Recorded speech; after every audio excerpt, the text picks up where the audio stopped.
tree really well, Helene. The children mustn't see it till this evening when it's been decorated. How much? 50. Here's a crow. No, keep the change.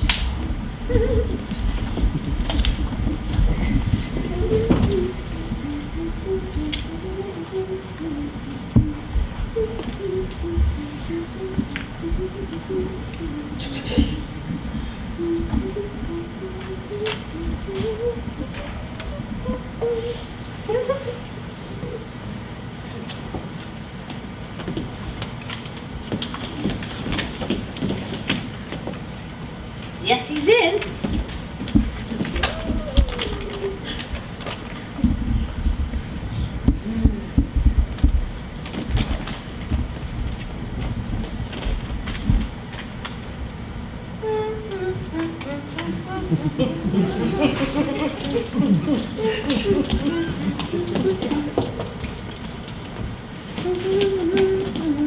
Is that my little skylark chirping out there? Yes, it is. Is that the squirrel scampering about? Yes. When did the squirrel get home? Just now. Come out here, Torvald, and see what I bought. Don't interrupt me. Did you say bought? All of this. Has the little spending bird been throwing money away again? Yes, but surely we can now let ourselves go a little bit. It's the first Christmas we haven't had to save. Well, you know we can't be extravagant. Oh, but surely we can be a little bit extravagant just now, can't we? Just a tiny little bit. Now that you're earning a big salary and lots of money. Yes, in the new year. But it will be 3 whole months before the salary is due. Huh. We can borrow money till then. Nora, are you being irresponsible? Supposing I did borrow 1,000 kroner today, and you squandered it all over Christmas. And then on New Year's Eve, a roof tile hits me on the head and knocks me out. Oh, shh. You shouldn't say such horrible things. Now, what if it did happen? What then? If anything as dreadful as that were to happen, it'd be the same to me whether I was in debt or not. And what about the people I borrowed from? Then? Who cares about them? They're only strangers, aren't they? Nora, you're a typical woman. You know what I think about things like this. No debts. Never borrow. Life becomes ugly and ceases to be free when it is founded on borrowing and debt. Now, we've held out bravely so far, you and I, Nora, and we will continue to do so for as long as it's still necessary. Yes, yes, as you wish. The little skylark mustn't droop her wings. What? Is the squirrel sitting there sulking?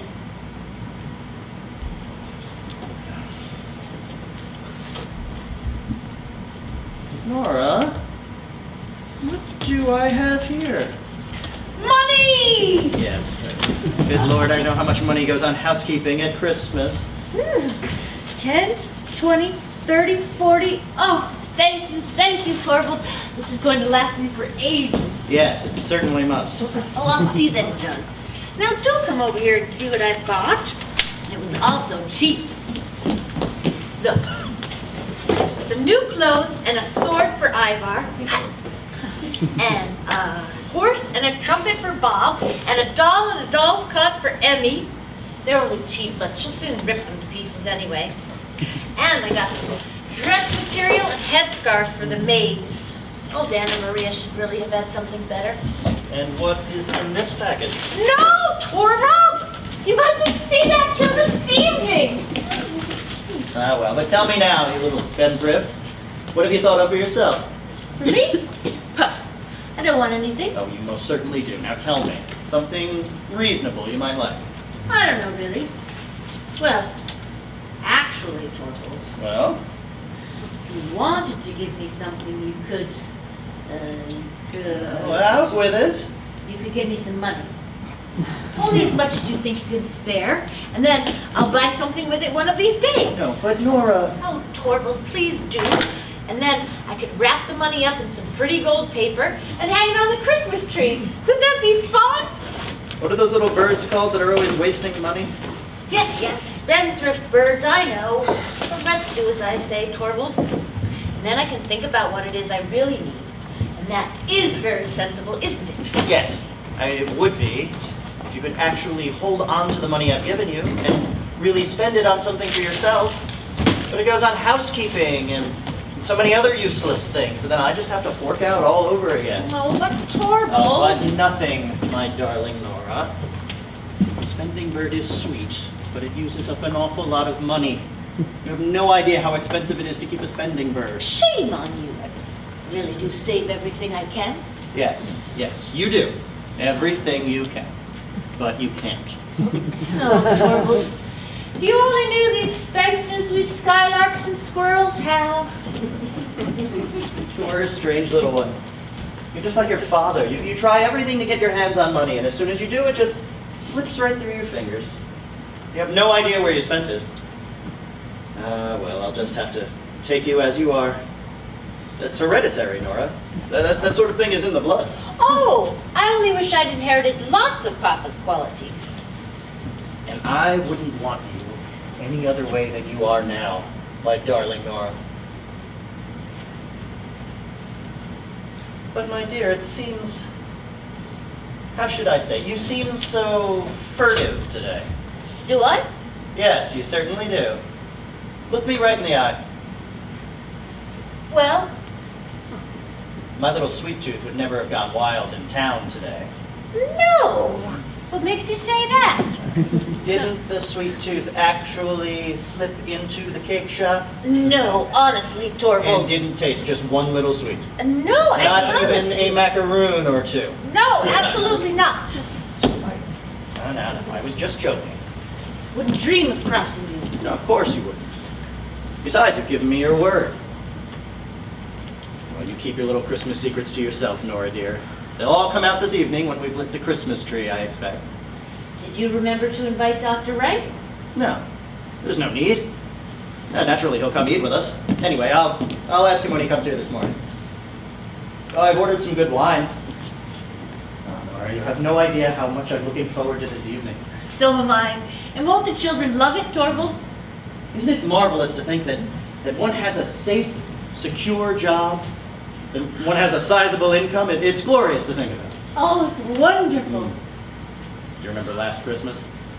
For 3 whole weeks beforehand, you stayed up till far past midnight, shutting yourself up, making flowers for the Christmas tree and all sorts of other lovely little things to surprise us with.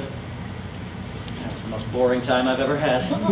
Oh, I wasn't bored at all. Well, the results were pretty poor, Nora. Oh, now you're going to tease me about that.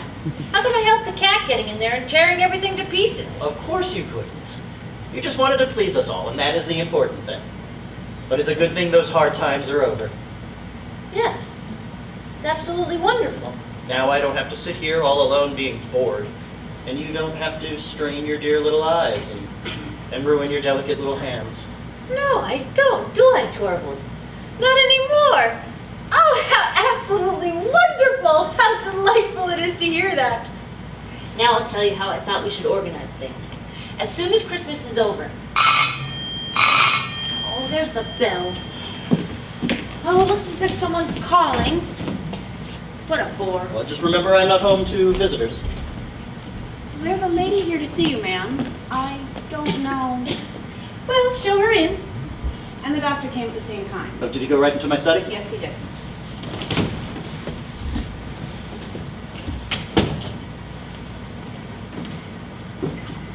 Good afternoon, Nora.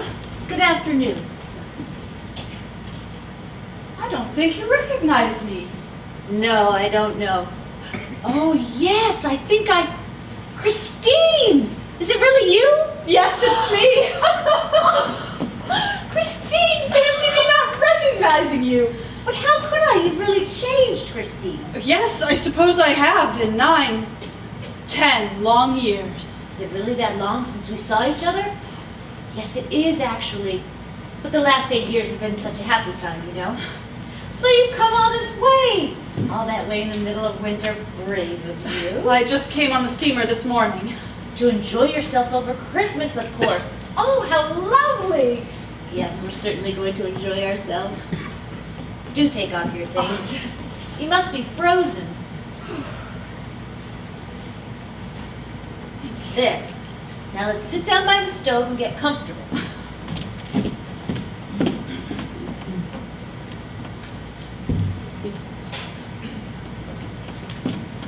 No, you sit in the armchair. I'll sit in the rocking chair. Yes, now you look like your old self again. It was just when I first saw you. But you've got a bit paler, Christine, and a little bit thinner, perhaps? And much, much older, Nora. Well, a little bit older, perhaps. Just a tiny little bit, not very much at all. Oh, how thoughtless of me chattering away like this. Dear, sweet Christine, can you forgive me? What do you mean? Poor Christine, you've lost your husband. Yes, 3 years ago. I did know, actually. I saw it in the papers. Oh, Christine, believe me, I meant to write to you, but I kept on putting it off, and something kept cropping up. My dear Nora, I do understand. No, it was awful of me. The poor thing. What she must have been through. And he didn't leave you any money? No, And nothing to live on? no, And no children? no. Oh, Christine, how can that be? It sometimes happens, Nora. Utterly alone. How terribly sad for you. I have 3 lovely children. You can't see them right now because they're out with their nanny, but do tell me everything. Oh, no, I want to hear about you. No, you start. I won't be selfish today. I'll only think about you. But I must just tell you this one thing. Have you heard about our good fortune just now? No, what's that? What do you think? My husband's been made manager of the joint stock bank. Your husband! Oh, how lucky! Yes, tremendously. It's a very precarious living being a lawyer, you know. Especially if you're not willing to take on any business that isn't absolutely above board. Which, of course, Torvald never would. And, of course, I quite agree with him. Well, we're absolutely delighted, as you can imagine. He starts at the bank in New Year, and then he'll earn a big salary and lots of commission. Oh, Christine, we'll be able to live quite differently, just as we like. Oh, I really am so relieved and happy, because it is so lovely to have plenty of money and not to have to worry, isn't it? Well, it certainly must be lovely to have enough, at any rate. Oh, no, not just enough, but masses and masses of money. Nora, haven't you learned any sense yet? Even at school you were a terrible spendthrift. Yes, Torvald says I still am, but Nora isn't as daft as you think. Truth is, we haven't had the money for me to spare. We've both had to work. You as well. Yes, well, just little things like crochet and embroidery and that sort of thing, and a few other things as well. Did you know that Torvald left the civil service when we first got married? There were no prospects of promotion in his department. And then he had to earn more money than he had before, but he just wasn't up to it. And he had to take on all sorts of extra jobs, as you can imagine, work at all hours of the day and night. But he became dangerously ill, and the doctor said it was essential for him to go south. Oh, yes, you spent a whole year in Italy, didn't you? Yes, we did, Christine. Wasn't easy to get away, I can tell you. It was just after I'd had Ivar. But we had to go, of course. Oh, it was a lovely trip. Absolutely wonderful. And it saved Torvald's life. But it cost an awful lot of money, Christine. So I can imagine. 4,800 kroner. That's a lot of money, you know. Well, at times like that you're lucky to have it. Well, we got it from Papa, you see. Oh, yes, it was about that time he died, wasn't it? Yes, it was, Christine. And I couldn't go and take care of him. Can you imagine? I was stuck here expecting Ivar to arrive any day. And I had my poor Torvald dangerously ill to take care of. Dear, kind Papa. I never saw him again, Christine. Oh, that was the hardest thing I've had to bear in all my married life. I know you were very fond of him. So, you did go to Italy then? Yes, we did. We had the money by then, and the doctor said it was urgent, so we went a month later. And your husband came back cured? Fit as a fiddle. Oh, but the doctor? How do you mean? I thought the maid said that the man who came in with me was the doctor. Oh, that was Dr. Rank. But he's not here on a professional visit. He's one of our closest friends, and he looks in at least once a day. Nope, Torvald hasn't had a day's illness since. And the children are fit and healthy, and so am I. Oh, goodness, Christine. Isn't it wonderful to be alive and happy? it is talking like this, all about myself. You mustn't be angry with me. Tell me, is it really true that you didn't love your husband? Why did you marry him then? Well, my mother was still alive, but she was bedridden and helpless. And I had my 2 younger brothers to look after. I didn't think it would be right to refuse his offer. No, you were probably right. So he was rich at the time, was he? He was quite well off, I think. But his business wasn't doing too well. When he died, it all went to pieces, and there was nothing left. And then? Well, I had to get by, so I ran a little shop and a little school and anything else I could think of. For these past 3 years, I haven't stopped working at all. Now it's over, Nora. My poor mother doesn't need me anymore. She's dead. Nor my brothers. They've got jobs now and can look after themselves. Oh, you must feel greatly relieved. Oh no, just so unutterably empty. Nobody to live for anymore. That's why I couldn't stand being in that little corner any longer. There must be something here to keep me busy and occupy my mind. If only I could have the luck to find a steady job, some kind of office work. Oh, no, Christine. That's so terribly tiring. You look tired out as it is. What you need is a little holiday and a spa somewhere. I haven't got a papa to give me money, Nora. Oh, don't be angry with me. Oh, no. Nora, dear, please, don't you be angry with me. The worst thing about being in a situation like mine is that it makes you so bitter. You've nobody to live for, and yet you have to take anything you can get. You have to live, so you get to be selfish. When you told me about the change in your good fortunes just now, can you believe it? I wasn't happy nearly so much for your sake as for my own. How do you mean? Oh, you think Torvald might be able to do something for you? Yes, that's what I was thinking. Oh, I'll see that he does. Just leave it to me. I'll bring it up very, very delicately. Say something nice, put him in a good mood. Oh, I would so much like to help you. How lovely of you, Nora, to be so keen to help me. Especially lovely of you, having known so little of life's troubles and hardships. I've known so little love. Oh, my goodness, Nora, a bit of needlework and that sort of thing. You're just a child, Nora. You shouldn't say that in such a superior way. No? You're just like all the others. You all think I'm incapable of anything really serious. No. That I've never had to struggle in this difficult world. But Nora, dear, you were just telling me about all the things you've had to put up with. Huh, they were trivialities. I haven't told you about the really big thing. What big thing? What do you mean? You do rather look down on me, Christine, but you shouldn't. You're proud when you think of what you've done for your mother, and for how long. I certainly don't look down on anybody.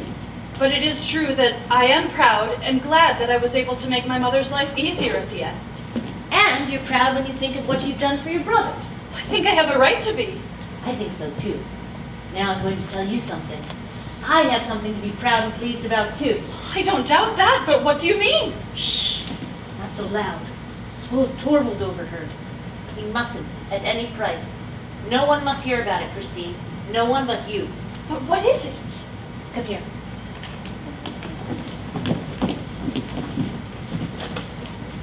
Yes, I have something to be proud and pleased about too. I saved Torvald's life.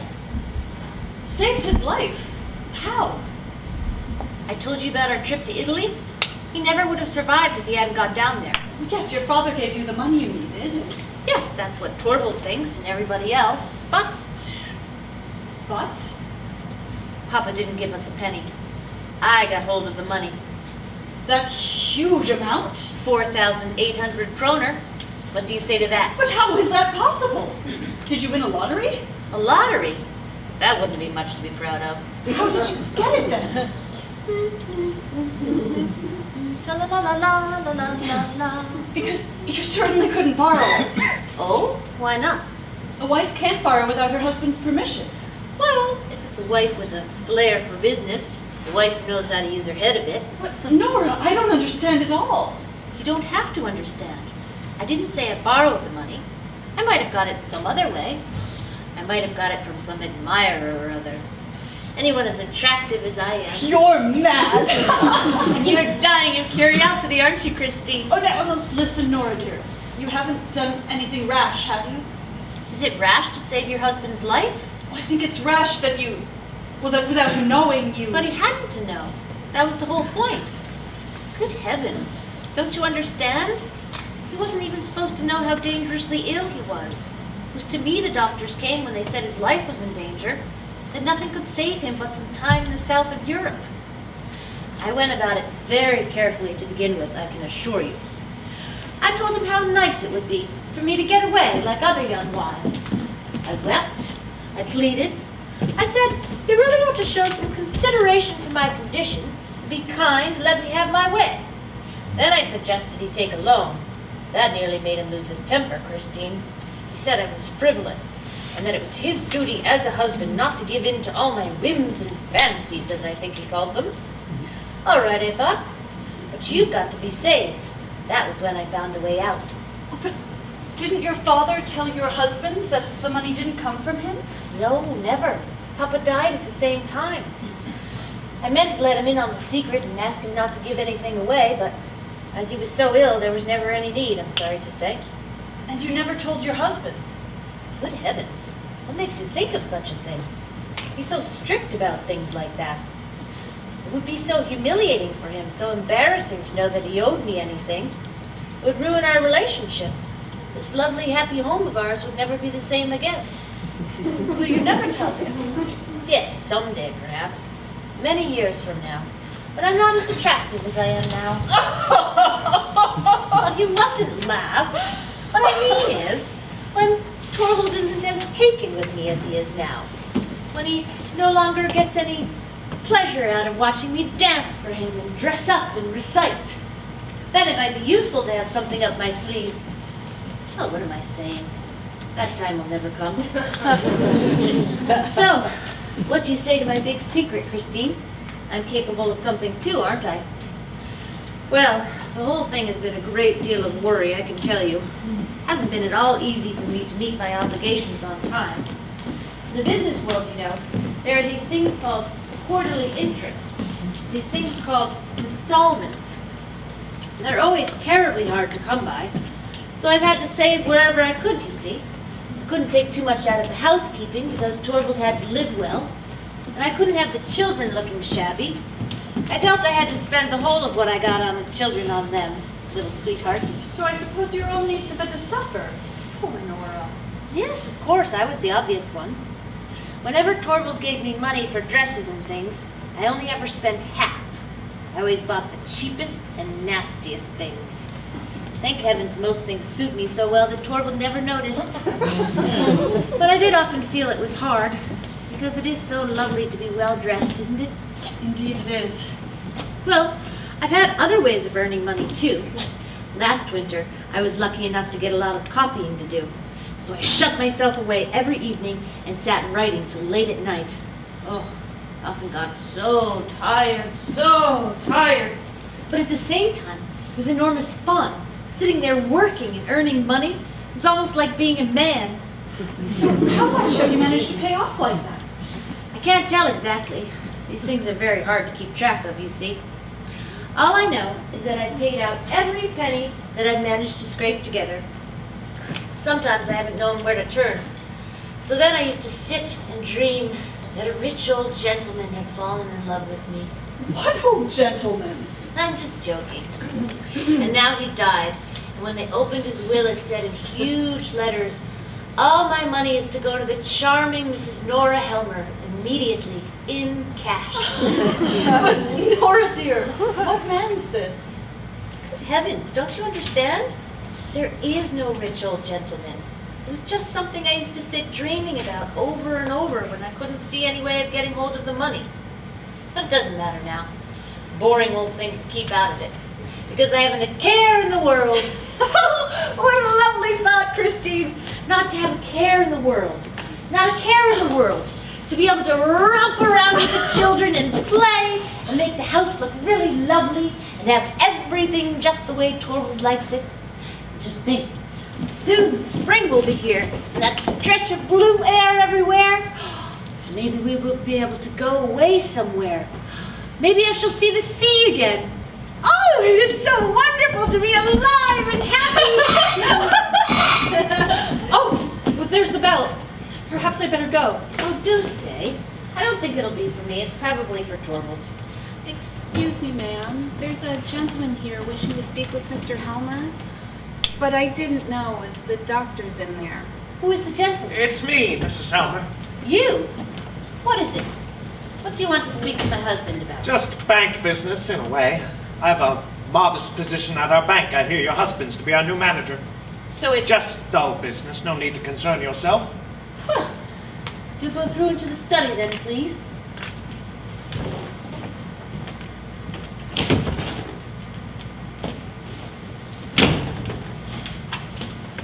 Nora, who was that man? Mr. Krogstad, a lawyer. So it really was him. Yes, do you know the man?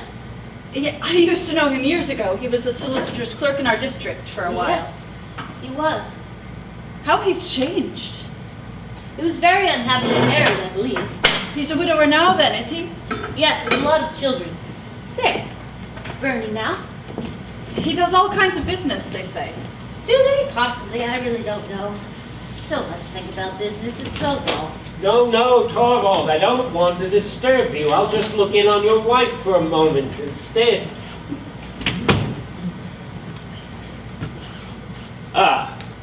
Excuse me. I'm afraid I'm disturbing you too. Not at all. Dr. Rank, Mrs. Linda. Oh, that's a name that's often heard in this house. I believe I passed you on the stairs as I was coming up. Yes, I go up very slowly. I can't cope with them very well. Oh, a little bit off somewhere? More like overdoing it, really. Is that all? Well, I suppose you've come to town for a good rest at all the parties. I've come here looking for work.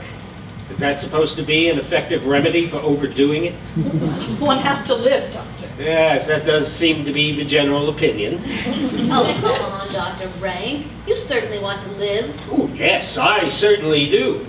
Wretched though I am, I still insist on prolonging the agony. It's the same with all my patients. And it's the same, too, with those who are infected morally. Oh, and as a matter of fact, there's a serious case of moral sickness talking to Helmer at this very moment. Ah, what do you mean? Oh, a fellow named Krogstad, you wouldn't know him. He's rotten to the core, Mrs. Helmer. And even he began to talk about how he had to live, as if that were of the utmost importance. Oh, what did you want to talk to Torvald about?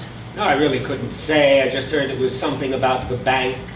I didn't know that this Mr. Krogstad had anything to do with the bank. No, he's got some sort of job down there.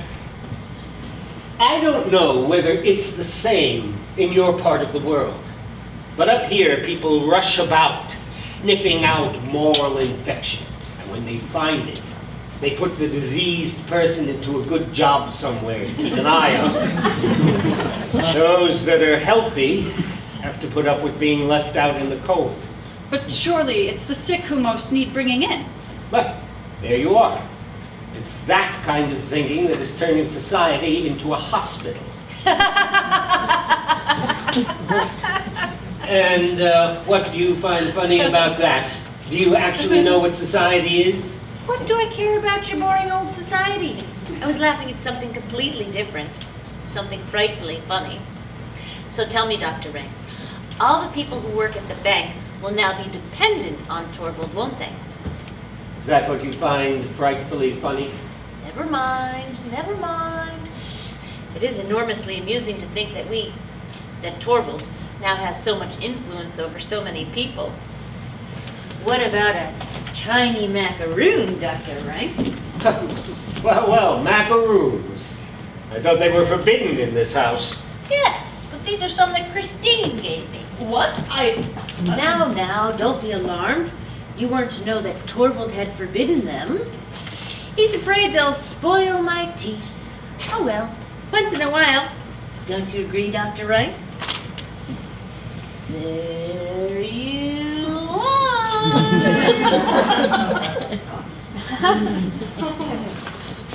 One for you too, Christine.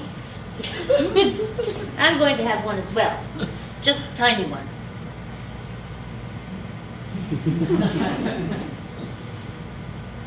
or two at the most.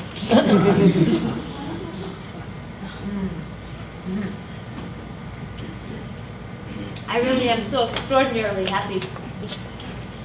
There's only one thing left in the entire world I have an enormous desire to do. Oh?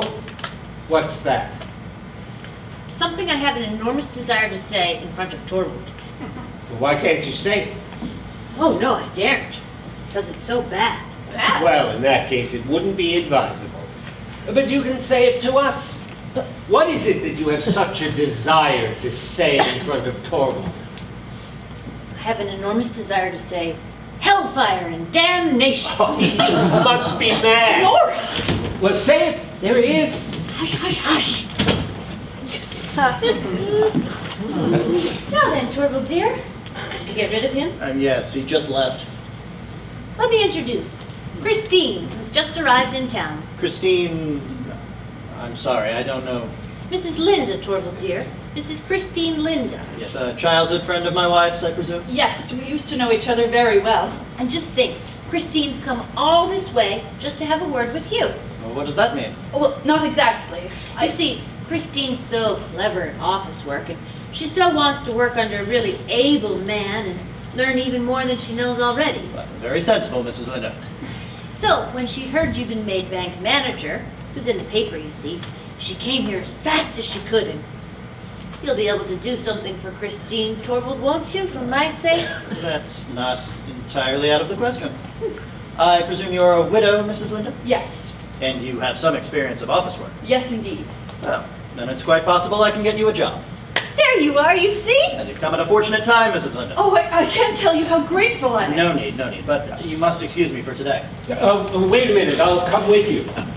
Don't stay out long, Torvald dear. An hour, no more. Are you leaving too, Christine? Yes, I must go and look for a room. Oh, well, then perhaps we can walk down the street together. What a nuisance we don't have more room here. But it just is impossible for us Don't even to... think about it. Goodbye, Nora dear, and thank you for everything. Goodbye for now. Do come back this evening. And you too, Dr. Rank. What? If you feel up to it? Of course you will. Just wrap up well. Oh! Here they are! Here they are! Oh, come in! Come in! Sweethearts! Oh, just look at them, Christine. Aren't they lovely? Don't stand here chattering in this draft. Yes, come along, Mrs. Linda. Now this room becomes unbearable for anyone but mothers. Oh, don't you look bright and healthy? Look at those red cheeks like apples and roses. Did you have such fun? Oh, splendid. So you pulled Emmy and Bob along in your sledge? Really, both at once? Oh, you are a clever boy, Ivar. Oh, let me take her, Anna Maria. Oh, my little dolly.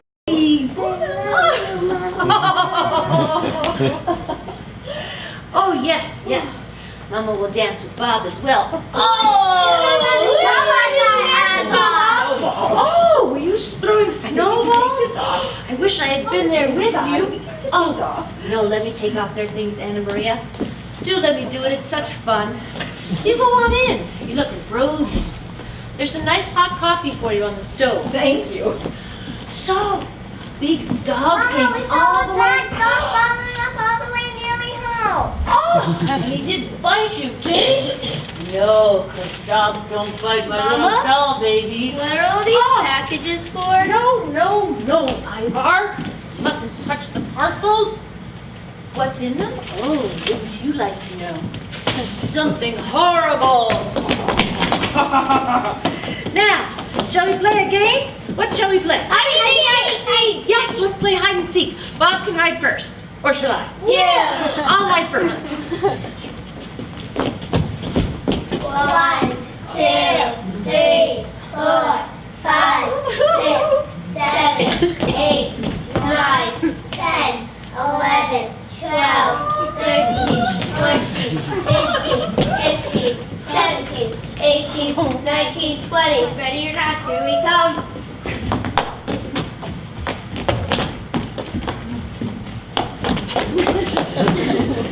Mama, Daddy, I found you!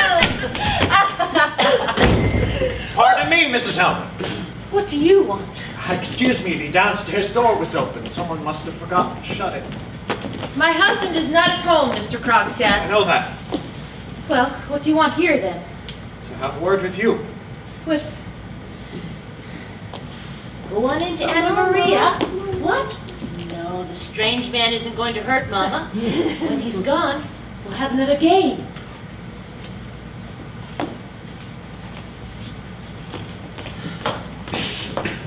You want to speak with me? Yes, I do.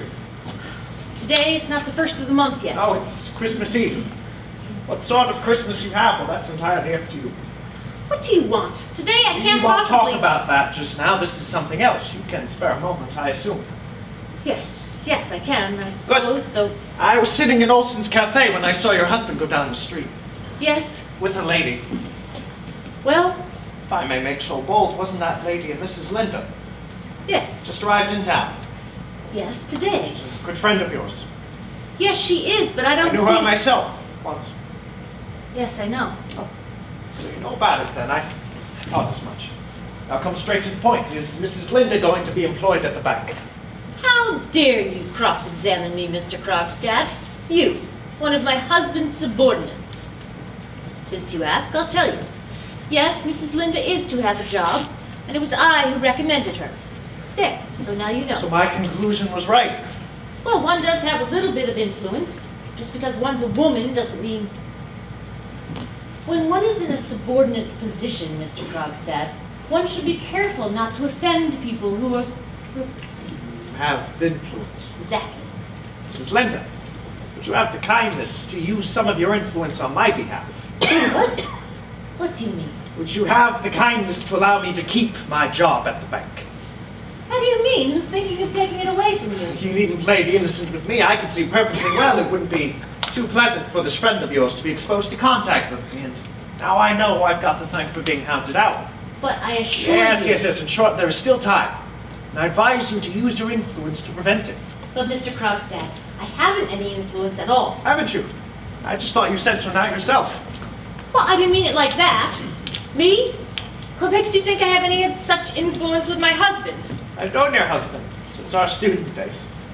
Now, I don't suppose His Highness the bank manager is any less susceptible than other husbands. Mr. Krogstad, if you don't show my husband respect, I'll show you the door. The lady's brave. I'm not afraid of you. As soon as the new year is over, I'll be finished with the whole business. Mrs. Helmer, if it becomes necessary, I'm prepared to fight. Keep my modest position at the bank as if I were fighting for my life. So it seems. It's not just about the money. This matters least of all to me. This is something else. All right? Out with it. I dare say you know, along with everyone else, that once, many years ago now, I was guilty of an indiscretion. Yes, I think I did hear something of the The kind. matter never came to court, but immediately every path seemed closed to me, so I turned to the business that you now know about. I had to find something. Dare I say I haven't been one of the worst. I've got to get out of it all now. My sons, they're growing up.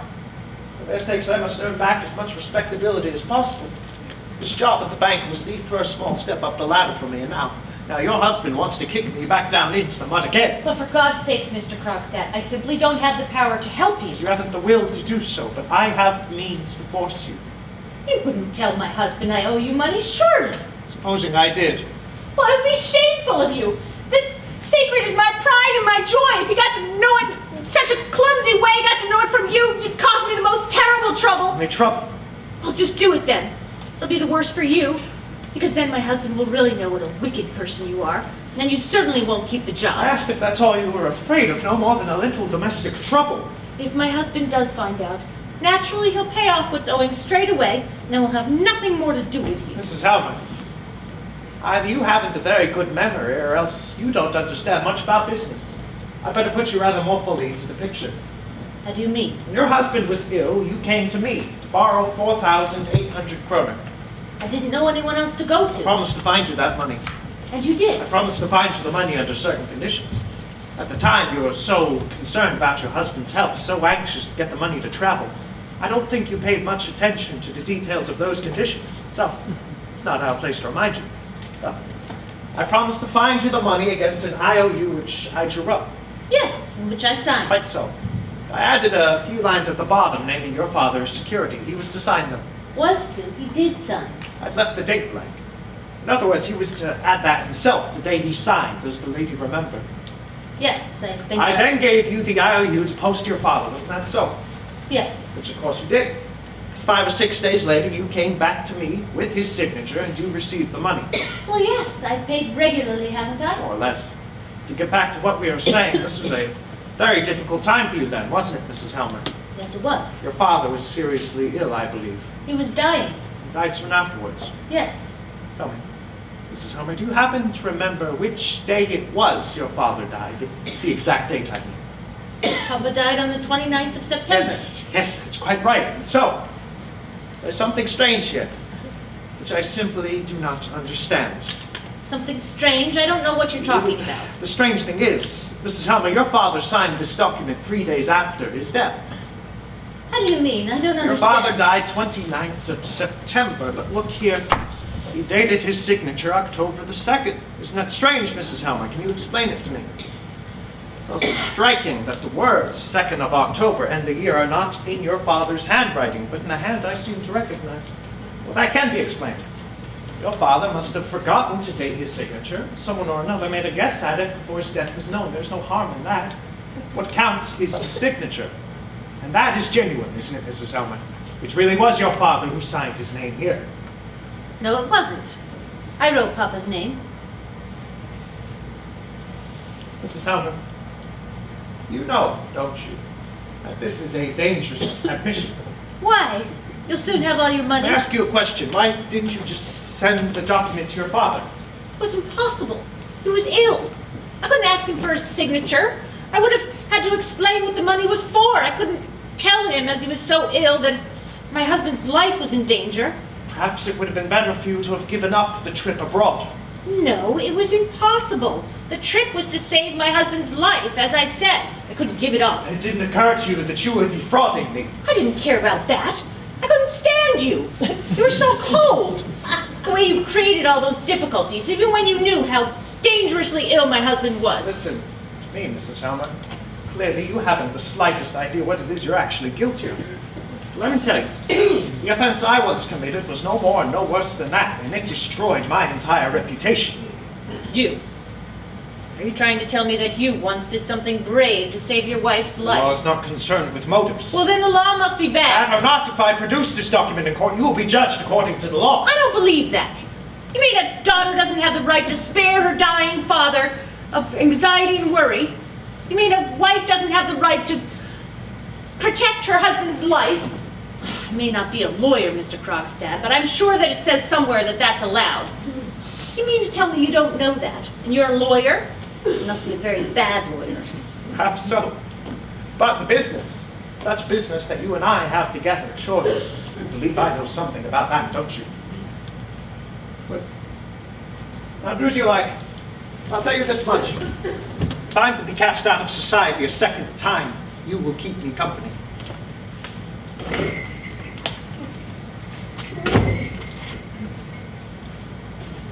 Nonsense. Trying to frighten me. Not so naive. But perhaps... No. You did it for love. Mama, that strange man just went into the street. Yes, I know. But you mustn't tell anybody about the strange man, you hear? Not even Papa. Yes, Mama. Will you carol play us now, Mama? No, I can't just now. Yes, I know, but I can't just now. Off you go, my sweethearts. I've got so much to do. Off you go. Off you go.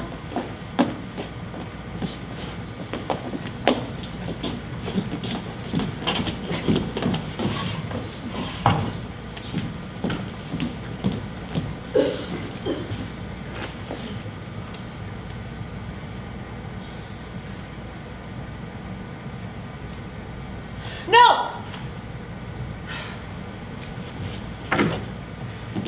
Aline, bring the tree in, will you? It's impossible. Must be impossible.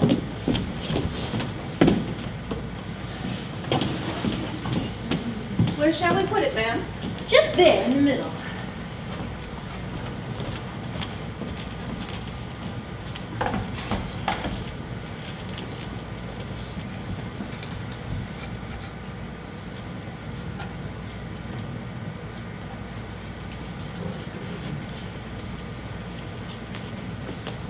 Shall I get you anything else? No, thank you, I have already.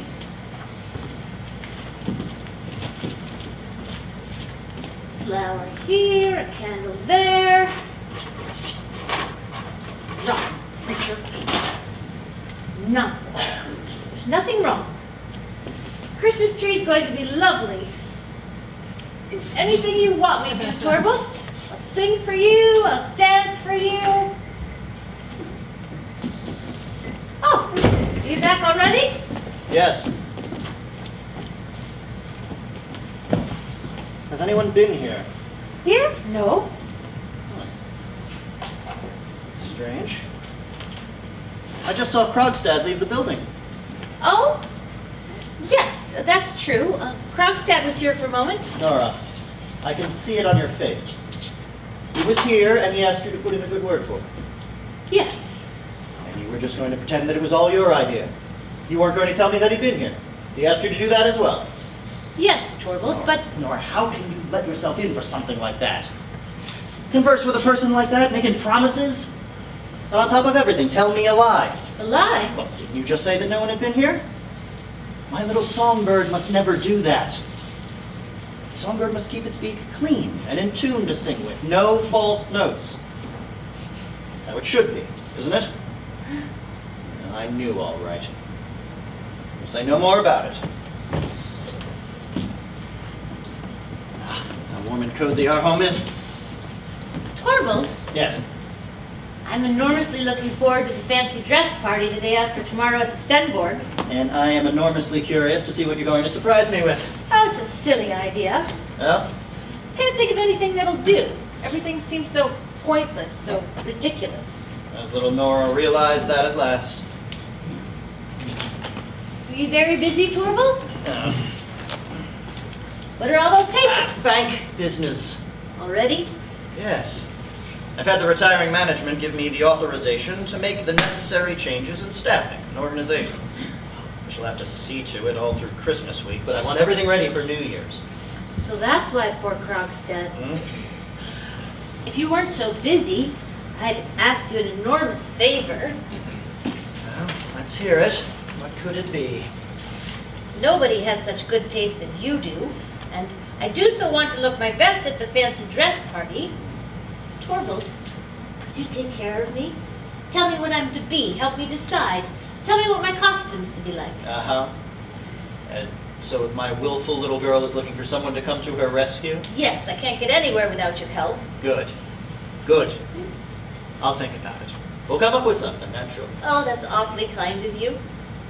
Aren't those red flowers pretty? Tell me, is it really so bad what this Krogstad did? He forged signatures. Have you any idea what that means? Couldn't he have done it out of necessity? Yes. Well, like so many other people without thinking. You know, I am not so cold-hearted as to condemn a man absolutely for one single action like that. No, you're not, Torvald, are you? Now, many a man can redeem himself morally if he confesses his crime and takes his punishment. Punishment? But that's not the path this Krogstad took. He got through with tricks and deception, and it's this that has corrupted him morally. Do you think it would be... Imagine how a person with that kind of thing on their conscience has to lie and dissemble, play the hypocrite at every turn, has to wear a mask in front of the people that he cares about the most, his own wife and his own children. Children. That is the worst thing of all, Nora. Why? Well, when you are encircled with stinking lies, it brings infection and a sense of disease into the whole life of a home. Every breath those children draw in a house like that is filled with the germs of something ugly. Are you sure? My dear, I've seen it often enough as a lawyer. Nearly all the people that have been corrupted early in life have had liars as mothers. Why especially mothers? It usually comes from the mothers, but fathers can have the same effect. Every lawyer will tell you that quite well. And year after year, this Krogstad has been poisoning his own children in his own home with lies and deception. And that is why I say he's morally corrupt. And that is why my dear little Nora must promise me not to speak on his behalf. Give me your hand on this. What is this, Nora? Give me your hand.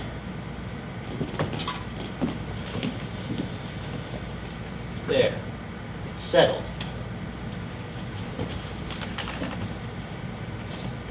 I assure you, it would be impossible for me to work with a man. I feel literally physically sick in the presence of people like that. Oh, it's so hot in here. I have so much to do. Yes, well, I suppose I should get a bit of this read through before dinner. Oh, and I will give some thought to your costume as well. And I might just have something ready to wrap in gold paper for the Christmas tree. Bless you, my little songbird.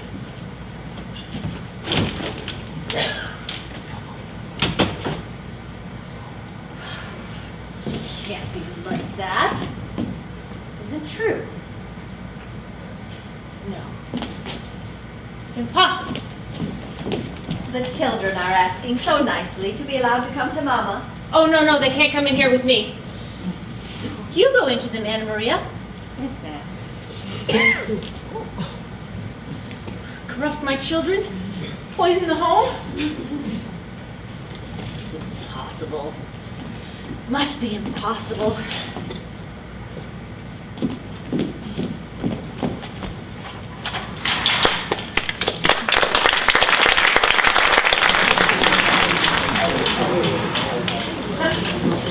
Oh, they're coming! No. No one's coming. Not on Christmas Day. Not tomorrow either. But perhaps nothing in the letterbox. Quite empty. Of course nothing like that can happen. I have 3 little children after all. I found it at last, the dressing up box. Thank you. Put it on the table, will you? They're all a terrible mess, I'm afraid. Wish I could tear them up into 100,000 pieces. Goodness, they can easily be mended with a bit of patience. Yes. I'll ask Mrs. Linda to help me. Are you going out again in this awful weather? You'll catch cold. You'll make yourself ill, Miss Nora. The worst things could happen. How are the children? Well, the poor little things are playing with their Christmas presents, but Do they keep asking for me? they're so used to having their mama with them. Yes, but I can't be with them as much from now on, Anna Maria. Oh, well. Little children get used to anything. Do you think so? Do you think they'd miss their mama if she wasn't here at all? Goodness, wasn't here at all. Tell me, Anna Maria. I've often wondered, how could you bear to let your baby be adopted by strangers? Well, I had to when I was going to be little Nora's nanny. Yes, but did you want to? Give up such a good place as this. Poor girl like me got herself into trouble. She has to take what she can get. That wicked man didn't do a thing for me. But your daughter seems to have forgotten you. Oh no, she certainly hasn't. She wrote to me when she was confirmed. And again, when she was married. Dear old Anna Maria. You were such a good mother to me when I was little. Poor little Nora. Didn't have any mother but me. And I know if the children didn't have any other mother that you... Oh, what am I saying? Going to them. Now I've got to... Tomorrow you'll see how lovely I'll look. Oh, I know there won't be anyone at that ball as lovely as Mrs. Nora Helmer. Oh, only I dared go out. As long as nothing happened while I was out. As long as nobody came. Silly talk. Of course no one will come. Just don't think about it. Just brush this muff. Oh, beautiful, beautiful gloves. Don't think about it. Don't think about it. Don't think about it. 1, 2, 3, 4, 5, 6. Oh, they're coming! Oh, Christine, it's you. There isn't anybody else out there, is there? Oh, I'm so glad you've come. I heard you were up asking for me. Yes, I was just passing. There's something you really must help me with. Let's sit on the couch. Look, there's going to be a fancy dress party tomorrow night at the Stenborgs upstairs, and Torvald says I must be a Neapolitan fisher girl and dance the tarantella because I learned it in Capri, you see. So you'll be giving a performance? Yes, Torvald says I must. Look, here's my costume. Oh, He had it made for me down there. But now it's all so torn and I just don't know. we'll soon get that put right. It's just the trimming that's come loose a bit here and there. Needle and thread. Ah, yes. We have what we need here. Oh, it's awfully kind of you. So, you're going to be in fancy dress tomorrow, Nora. I know. I'll come by and see you when you're in all your finery. But I absolutely forgot to thank you for that lovely evening yesterday. Oh, I didn't think it was as lovely as it usually is. You should have come to town sooner, Christine. Mr. Torvald certainly knows how to make a home attractive and comfortable. And so do you, just as much. You're not your father's daughter for nothing. But tell me, is Dr. Rank always as depressed as he was yesterday? No, it was very noticeable yesterday. But he suffers from a very serious illness.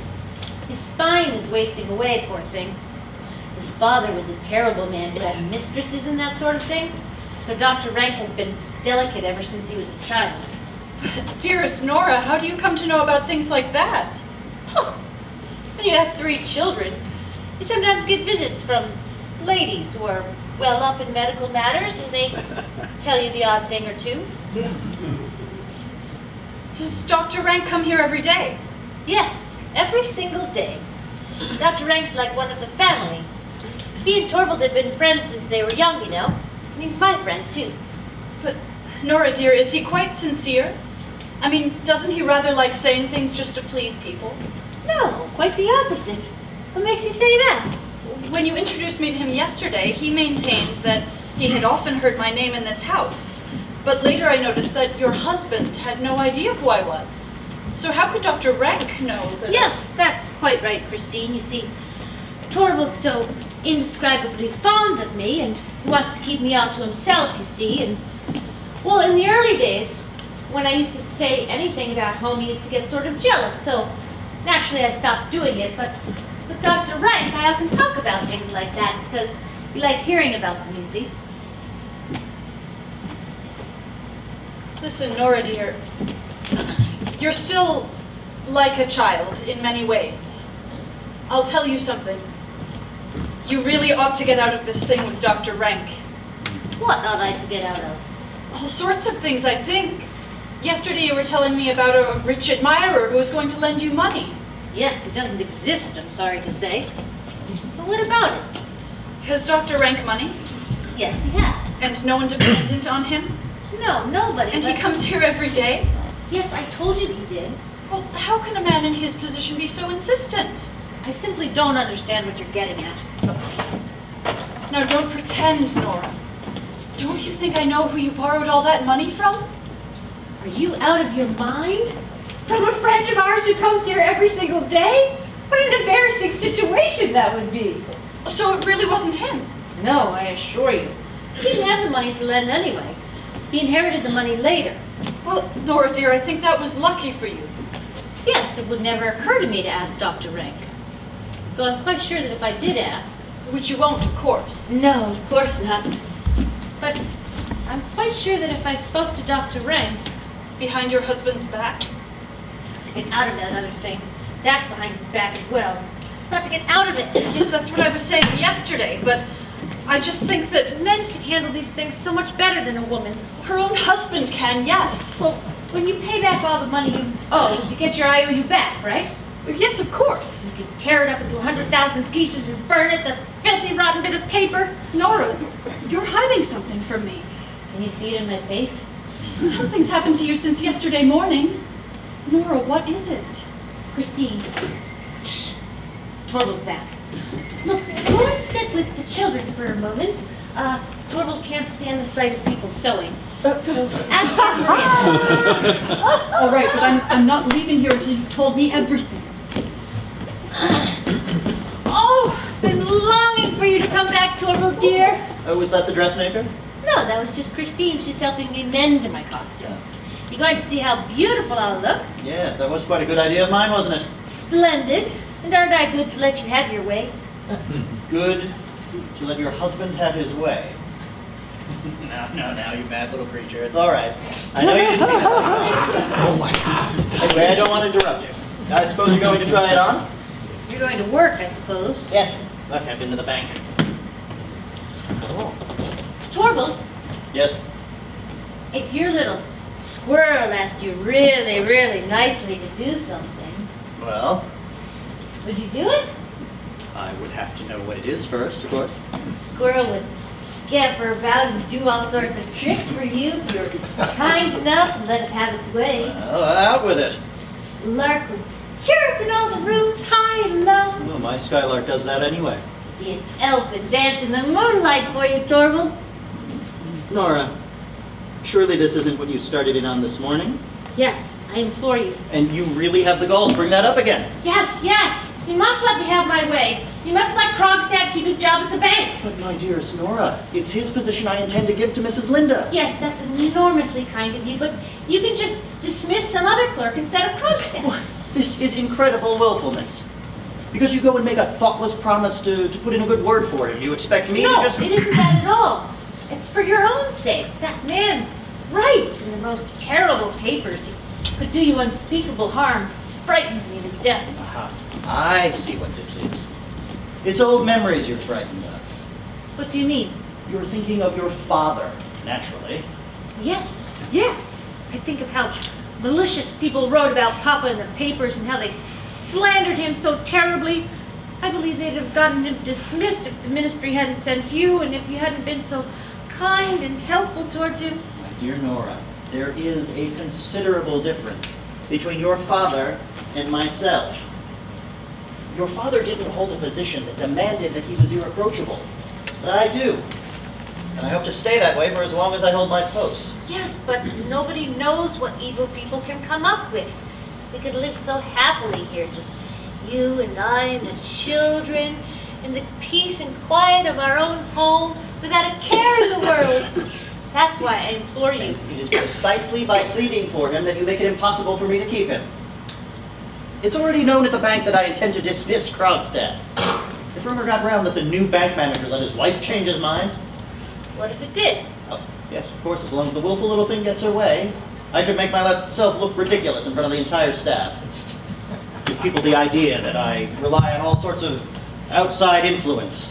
Could be sure I would soon suffer the consequences of that. And besides, there is another consideration that makes it completely impossible for Krogstad to work there while I'm the manager. What's that? His moral failings I could perhaps overlook, if absolutely necessary. Yes, you could, Torvald, couldn't you? And I have heard that he can be quite useful, but he was an acquaintance of mine when we were young. It was one of those rash friendships that you're so often embarrassed of later in life. But I might as well be straight with you. We called each other by our Christian names, and this thoughtless person makes no attempt to hide the fact when other people are present. On the contrary, he thinks this entitles him to be quite familiar with me. And so at every opportunity, he blurts out with Torvald this, Torvald that. It's highly embarrassing. It would make my position at the bank intolerable. Torvald, you don't mean all this. Huh? Don't I? Why not? No, because it's all so small-minded. What? Small-minded? You think I'm small-minded? No, on the contrary. Torvald, dear, that's why I think that... All the same, you think my motives are small-minded, so I must be too. Small-minded. I see. I'll put a stop to this. Helene! What are you going to do? I'm going to settle it. Now, here, take this. Go now, find a messenger and tell him to deliver that. Do it quickly. The address is on it. And here, some money. Yes, sir. There you are, my stubborn little madam. Torvald, what was that letter? Krogstad's dismissal. Call it back. There's still time. Call it back. For my sake, for your sake, for the children's sake. Do it, Torvald. You have no idea what this could bring upon us. Too late. Yes. Too late. My dearest Nora, I forgive you this anxiety of yours. Although really it's quite an insult to me. Or don't you think it would be an insult to think that I would be frightened of some petty clerk's revenge? I forgive you all the same. Because it demonstrates so beautifully how deeply you love me. That's how it should be, my own darling Nora. Let come what will come. you will see that I will have the strength and courage to take on everything myself. What do you mean? Everything I say. You'll never have to do that. Good. So we will share things, Nora. As husband and wife, as it should be. All right? Now don't show me those frightened little eyes like a dove. I mean, after all, it is nothing but sheer imagination. Now I think that you should pay some attention to your tarantella and practice with the tambourine. I will go into my office, I'll shut the door, you can make as much noise as you like. Oh, and when Dr. Rank comes, tell him where I am.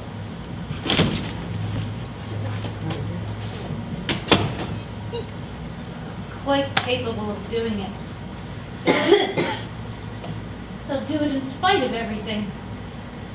Oh, no, that can't happen. That mustn't happen. Help! Somebody out! Dr. Rank! Anything but that. Absolutely anything but that.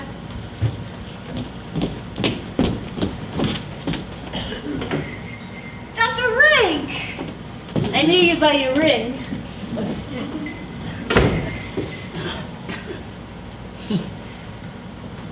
No, you mustn't go into Torvald now. I think he's busy with something. And what about you? Oh, I always have time for you. You know that very well. Well, thank you for saying so. I shall take advantage of that for as long as I can. What do you mean, as long as you can? Does that frighten you? Well, such a strange thing to say. Is anything likely to happen? Oh, something will happen that I've been prepared for a long time. It's quite true. I hadn't expected it to come quite so soon. What have you heard? Dr. Rank, you must tell me. I'm getting worse. There's nothing to be done about it. Oh, it's you. Who else would it be? There's no point in denying it. I am the most wretched of my patients, Mrs. Helmer. In the past few days, I've been going over my internal accounts. Bankrupt.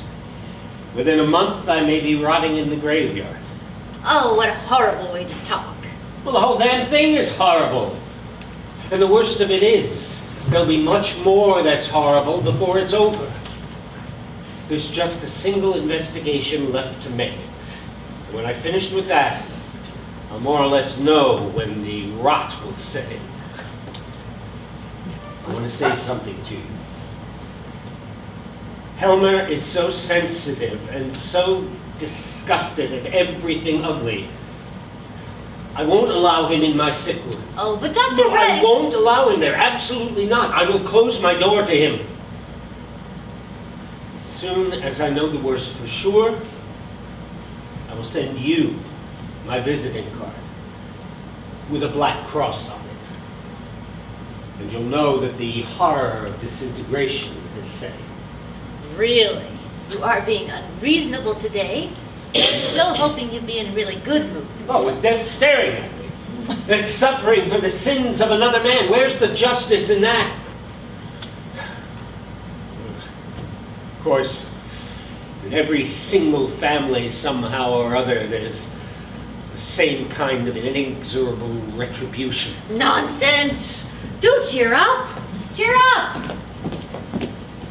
Well, why not? The whole thing's laughable. My poor innocent spine having to suffer for my father's sins as a young officer. He was so addicted to asparagus and pâté de foie gras, wasn't he? Oh, yes, he was. And to truffles. Oh, yes, truffles. And oysters, too, I believe. Oysters. Oh, yes, of course, oysters. And all that port and champagne to go with them. Sad that such delicious things should attack the bones. Especially when they attack an unfortunate string of bones that never got any fun out of it. Oh, dear, yes. That's the saddest thing of all. Huh. Why did you smile? No, it was you that laughed. No, it was you that smiled, Dr. Rank. I think you must be more of a tease than I thought. Oh, I'm in such a crazy mood today. So it seems. dear, dear Dr. Rank. He mustn't die and leave Torvald and me. Oh, you easily get over the loss, certainly. When you're dead, you're soon forgotten. Do you think so? Well, people make new relationships. Who and makes some- new relationships? You both will. You and Helmer. You've made a good start already, it seems to me. What was that Mrs. Linda doing here last night? Surely you're not jealous of poor Christine. Yes, I am. She'll take my place in this house. When I'm no longer able to come, perhaps that woman... Not so loud. She's in there.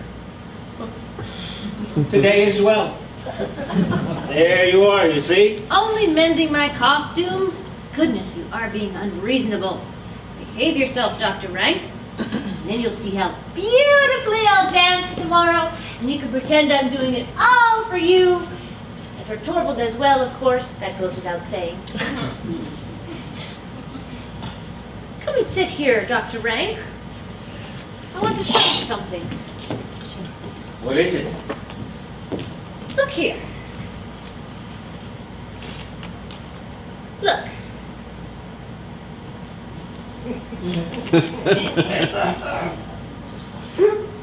Silk stockings. Blush colored. Aren't they lovely? Well, it's so dark in here now you can't see them. Oh, no. You can only see the foot. Well, suppose you can see higher up as well. Why are you looking so critical? Don't you think they'll fit me? I can't possibly give an informed opinion on that. Take that. And what other delights am I to be allowed to see? You're not going to see another morsel here because you're naughty. When I sit here so intimately with you like this, I can't grasp, I can't imagine what would have become of me if I had never come to this house. Yes, I think you quite enjoy being with us. And to think of having to leave it all behind. Nonsense. You're not going to leave it. And not being able to leave behind the slightest token of gratitude. Hardly to be missed for a moment. Nothing but an empty place to be filled by the next person who comes along. What if I were to ask you for... No. For what? For a great token of your friendship. Yes, yes. No. I mean, an enormous favor. Would you really, for once, make me so happy? Oh, but you don't know what it is yet. Well, tell me then. No, I can't, Dr. Rank. Too much. Both advice and help and a favor. All the better. Look, I cannot possibly imagine what you mean, so tell me, can't you confide in me? Yes. More than anyone else. You're my best, my most faithful friend. I know that. So I'll tell you. Dr. Rank, there's something you must help me to prevent. You know how much, how dearly, how indescribably much Torvald loves me. He wouldn't hesitate for a moment to sacrifice his life for me. Nora?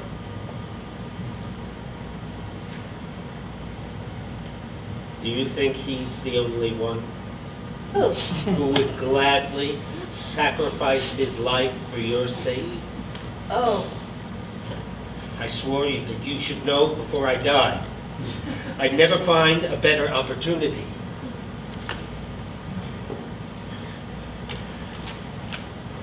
Look, now you know, Nora. And now you know, too, that you can confide in me more than in anyone else. well, let me pass, please. Nora! Helene, bring the lamp in, will you? Dear, dear Dr. Rank, that was really very bad of you. What, to have loved you as deeply as anyone else? Was that bad? No, but to go and tell me so. There really wasn't any need. What do you mean? Did you know?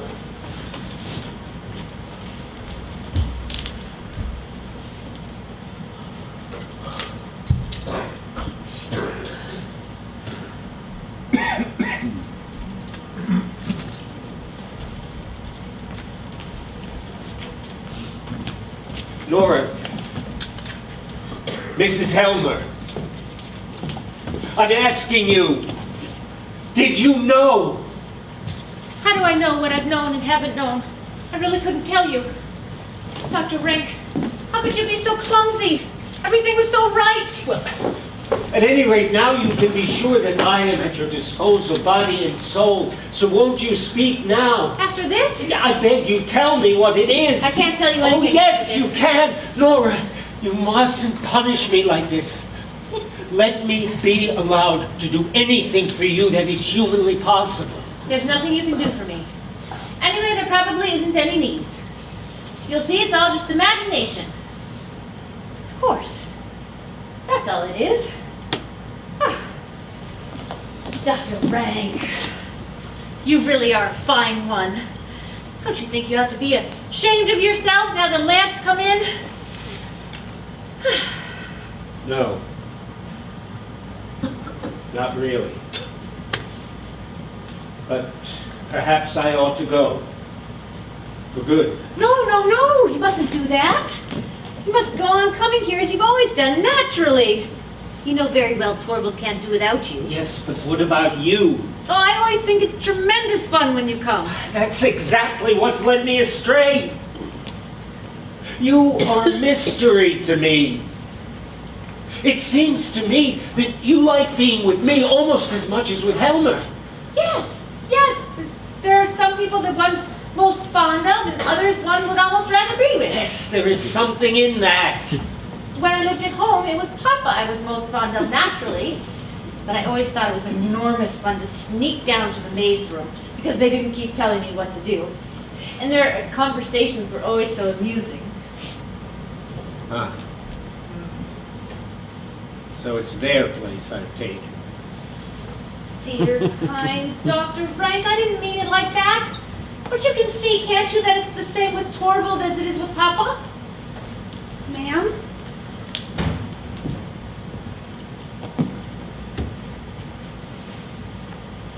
Oh, Anything wrong? no, it's just, my costume. How do you mean? There's your costume. Well, it's a new one. I've ordered it. Torvald mustn't know about it. Ah. So that's the great secret. Yes. He's in there. Just go into him and keep him busy for a while. Don't worry. I shan't let him escape.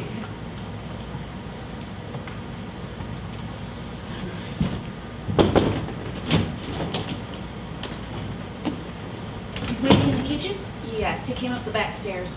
Didn't you tell him that someone was here? Yes, but it didn't help. Won't he leave? No, he won't leave until he's spoken with you. All right, well, show him in. But you mustn't tell anyone, Lee. It's a secret from my husband. Yes, I see. Terrible things going to happen. Happening in spite of everything. No. Mustn't happen. Can't happen.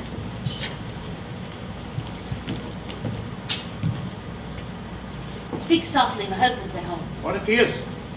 What is it you want? I want to know something. Well, hurry up then. What is it?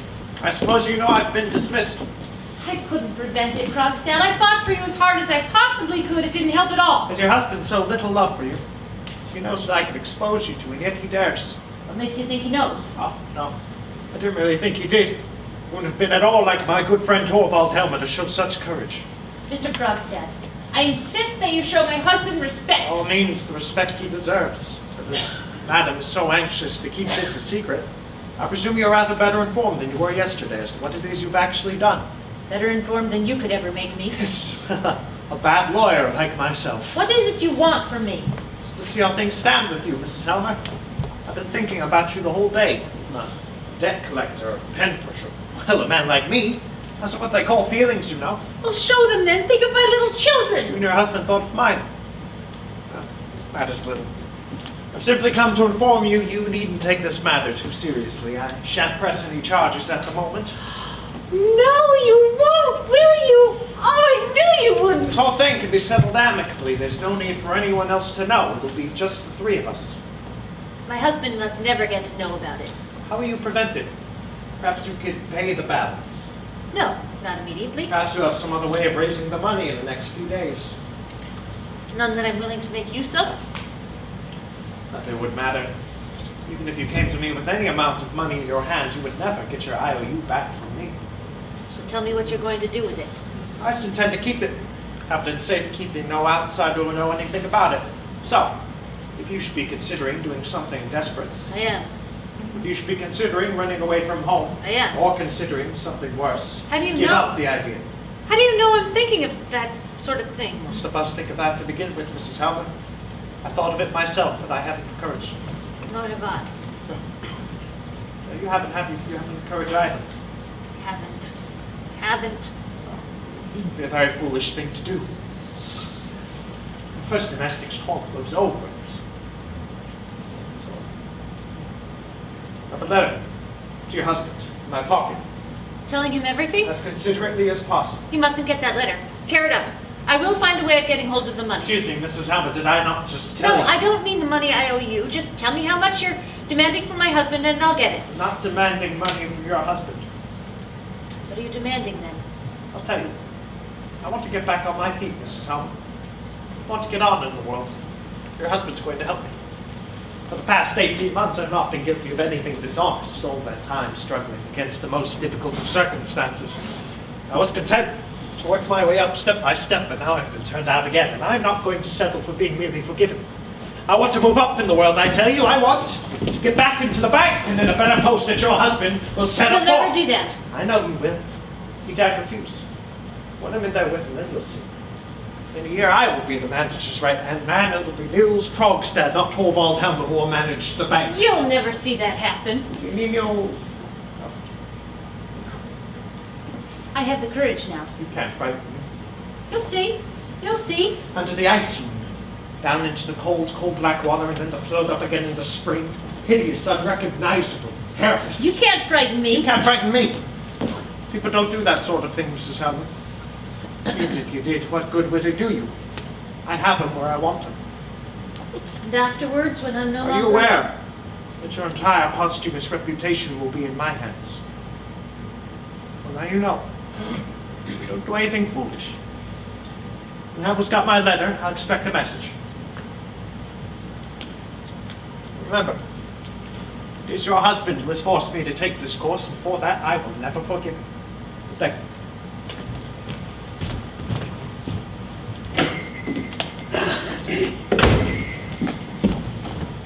He's gone. He isn't leaving the letter. Oh, no, that's impossible. He's standing in the hallway, not going down the stairs. Is he having second thoughts? What's he... In the letterbox. Torvald, there's no hope for us now. There, I don't think there's anything more to mend. Shall we perhaps try it on? Come here, Christine. What's the matter with you? You look distracted. Come here. Do you see that letter? There, look, through the glass in the letterbox. Yes, of course I can see it. That letter's from Krogstad. Nora. It was Krogstad who lent you the money. Yes, and now Torvald will find out everything. Believe me, Nora, I think that will be best for both of you. There's more to this than you know. I wrote a false name. For heaven's sake. Christine, I want you to be my witness. What do you mean, witness? What am I to witness? If I should go mad, and that might easily happen. Nora! Or if anything else should happen to me so that I couldn't be here. Nora, you're out of your mind. Or that if anyone wanted to take everything on his shoulders, you know? Yes, of course, but how can you think that... Then I want you to be my witness. That is not true. That I'm completely sane right now. That I'm not out of my mind. And I tell you this. No one else has been a part of it. It's been completely me. Remember that. Yes, of course, but I don't understand a word of this. Oh, how could you understand? It's the most wonderful thing of all about to happen. The most wonderful thing. Yes, The most wonderful thing of all. But it's so horrible, it mustn't happen, Christine. Not for anything in the whole world. I'll go straight away and speak to Krogstad. No, don't go to him. He'll do you There harm. was a time that he would have done anything at all for me. He would? Where does he live? Well, how should I know? Oh, have his card. But there's no use. The letter! Nora! What do you want? Why do you want me? Now don't be so frightened. We're not coming in. Anyway, you've locked the door. Are you still trying on your costume? Yes, I'm trying it on. Are you going to see how lovely I'll look, Torvald? He only lives right around the corner. Yes, but it's no use. The letter's in the letterbox. And your There's no husband hope. has the key? Yes, always. Krogstad must demand his letter back unopened. He must find some excuse. But this is when he usually... Well, put him off. Go to him. I'll be right back.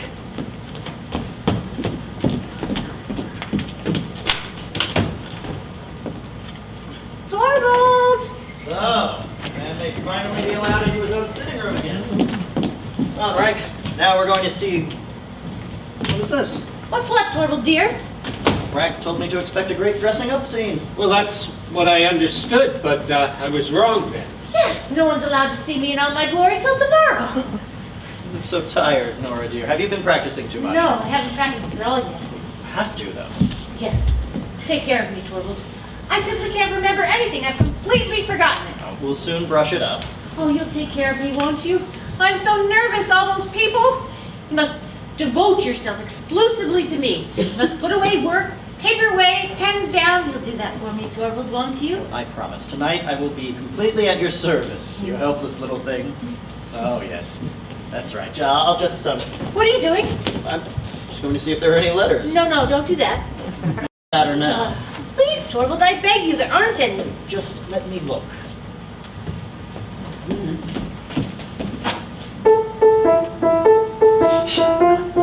Uh-huh. I can't dance tomorrow if I can't practice with you. You're really so nervous, Nora dear. Yes, terribly nervous. Do let me practice before dinner. There's enough time. Just do play for me. Tell me what I'm doing wrong. Instruct me, as you always do. Certainly. With pleasure. With absolute pleasure, if that's what you want. Play for me now. I'll dance now.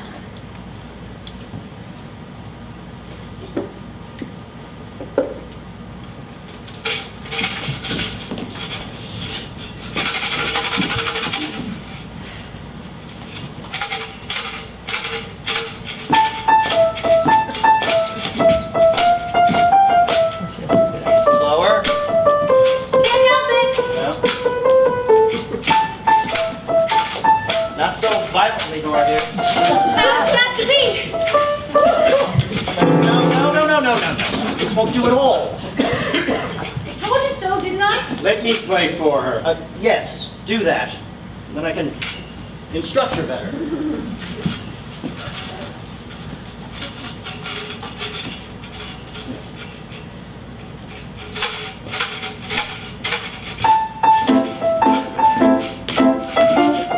Nora. Slower. Nora, no. This is enormous fun! You are dancing as if your life depended on it. Stop, I said! I can't believe it. You have forgotten everything I taught you. There you are, you see? I see some instruction is definitely needed here. Yes, you see how badly I need it? You must go on instructing me, right up until the last moment. Promise me, Torvald. You can certainly rely on that. You mustn't think about anything besides me, not today or tomorrow. You mustn't go to the letterbox. I see. You're still thinking about that man. Yes, well, that as well. Nora, I can see it on your face. There's a letter from him lying there right now. I don't know, I think so, but you mustn't read anything like that. Nothing ugly must come between us till all this is over. You shouldn't argue with her. The child shall have her way. But tomorrow, after you've danced, Then you'll be free. Dinner's served, ma'am. We'll have champagne, Aline! Very good, ma'am. well, a banquet then, is it? A champagne banquet till the break of day.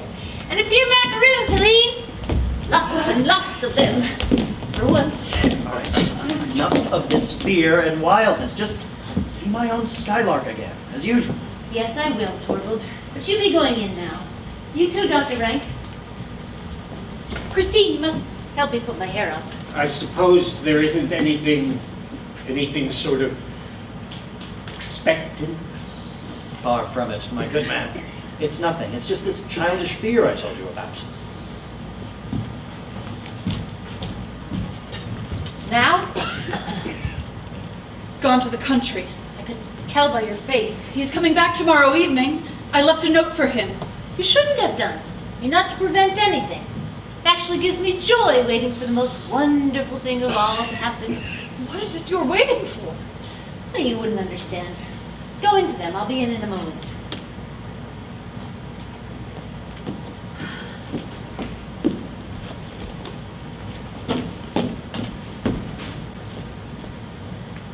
Five, 7 hours till midnight, then 24 hours till the next midnight, then the tarantella will be over. 24 and 7, 31 hours to live. What's become of the little Skylark? The little Skylark's here.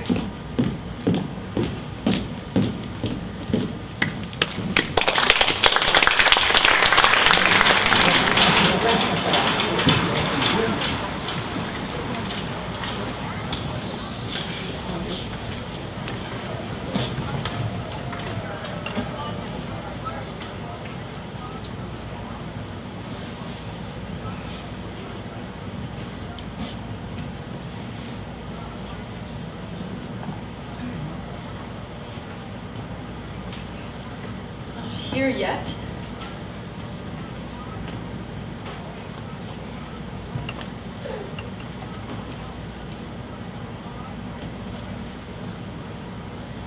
High time he was. As long as he doesn't.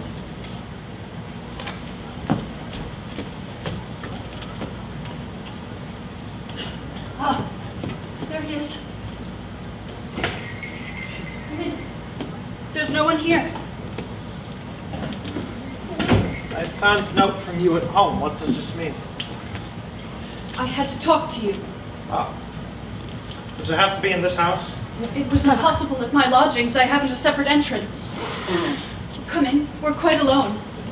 The maid's asleep and the Helmers are at a party upstairs. Oh, well, so the Helmers are dancing this evening. Yes, why not? Why not? Well then, let's have a talk. Have you and I anything more to talk about? We've a great deal to talk I about. don't think we have. No, well, you never really understood me. Was there anything to understand? It's like it's quite obvious to all the world that a heartless woman abandons a man as soon as something better comes along. Do you think I'm so completely heartless? Do you think it was easy for me? Wasn't it? Have you really gone on believing that? It wasn't easy. Why did you write to me the way you did? There was nothing else I could do, as I had to break it off with you. It was my duty to wipe out everything you felt for me. That's how it was. And all this for the sake of money. You mustn't forget, I had a helpless mother and 2 young brothers. We couldn't wait for you, Niels. You had no prospects then. Admittedly, that give you no right to cast me off for the sake of somebody else. I don't know. I've often asked myself if I've had the right. I lost you. It was as if the ground gave way under my feet. Look at me now. I'm a shipwrecked man clinging to a wreck. Rescue could be I close. was close. And you came and got in the way. I didn't know, Niels. It was only today that I learned that it's you I'm to replace at the bank. It's you that says so. I believe you. But now that you do know, aren't you going to turn it down? No, because that wouldn't help you in the least. Help, I would do it all the same. I've learned to be sensible. Life and bitter necessity have taught me that. Life's taught me not to believe in empty words. Then life's taught you something very sensible. But surely you must believe in actions. What do you mean by that? You said you're like a shipwrecked man clinging to a I wreck. had every right to say so. And I'm like a shipwrecked woman clinging to a wreck. No one to grieve for, no one to care for. It's your own choice. At the time, there was no other choice. So what? Niels, what if we 2 shipwrecked people could reach each other? What are you saying? The 2 on one wreck are better off than by themselves. Christine. Why do you suppose I came into town? You were thinking of me. I have to work if life is to be bearable. All my life I've worked, and that's been my greatest, my only joy. But now I'm quite alone in the world. There's no joy in working for yourself. I feel so empty and lost. Nils, give me someone and something to work for. I don't believe this. It's hysteria. It's nothing but a woman's exaggerated desire to sacrifice herself. Have you ever seen hysteria in me? You really do this, tell me. Do you know all about my past? Yes. You know what I'm considered to be here. You seem to think you would have been a different man with me. Certain of it. Couldn't that still happen? Christine, it's... Christine. You mean what you say? Listen. I can see it in your face. You have the courage. I need someone to be a mother to, and your children need a mother. We two need each other. I believe in you, Nils, the real you. I can face everything with you. Thank you, Christine. Now I'll be able to regain my reputation. Oh, I forgot. The Tarantella. You must go. Go. Why, what is that? Do you hear the music upstairs? They'll be here as soon as it's over. I'll go. Oh, it's all useless. You don't know what actions I've taken against the Helmers. Yes, Nils, I do know. You still have the courage, though. I know how far a man like you can be driven by despair. I can do what I've done. Well, you could. Your letter's still in the letterbox. You're sure? Quite sure, but... It's now this. You want to save your friend at any price. Is that it? You may as well say it straight out. Nils, when you've sold yourself once for the sake of others, you don't do it again. Demand my letter back. No. Yes. No. Yes, I must. I will stay here till Helmer comes down. I'll tell him he must give it back to me. That it wasn't about the dismissal thing. He must No, retrieve it. Nils, you mustn't ask for it back. So why? That's why you asked me to meet you here. At first, I was frightened, but that was yesterday. I've witnessed some incredible things in this house in the past 24 hours. Helmer must be told everything. This wretched secret has to come out. Everything has to come out in the open between these two. All this secrecy and deception has to stop. If you dare. Well, one thing I can do. I'll do it straight away. Hurry, go quickly. They'll be here any moment. I'll wait for you downstairs. Yes, do, and walk home with me.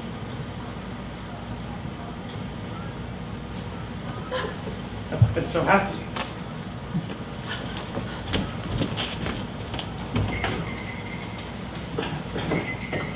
Oh, what a turn things have taken. What a turn. People to work for. A home to bring comfort to. Oh. Yes. I really must get down to it. If only they'd come soon. Oh, here they are. I must put my things on. No, I don't want to go there. I want to go back upstairs again. Oh, my dear Nora. Oh, please, I beg you. Just one more hour? Not 1 minute more, my darling Nora. You know we agreed. There. Into the room. Catch a cold standing out here. Good evening. Christine! Why, Mrs. Linda, are you here so late? Yes, forgive me, but I did want to see Nora all dressed up. Have you been sitting here waiting for me? Yes, I'm afraid I came too late. You'd already gone upstairs, and I didn't feel I could leave until I'd seen you. Take a good look at her.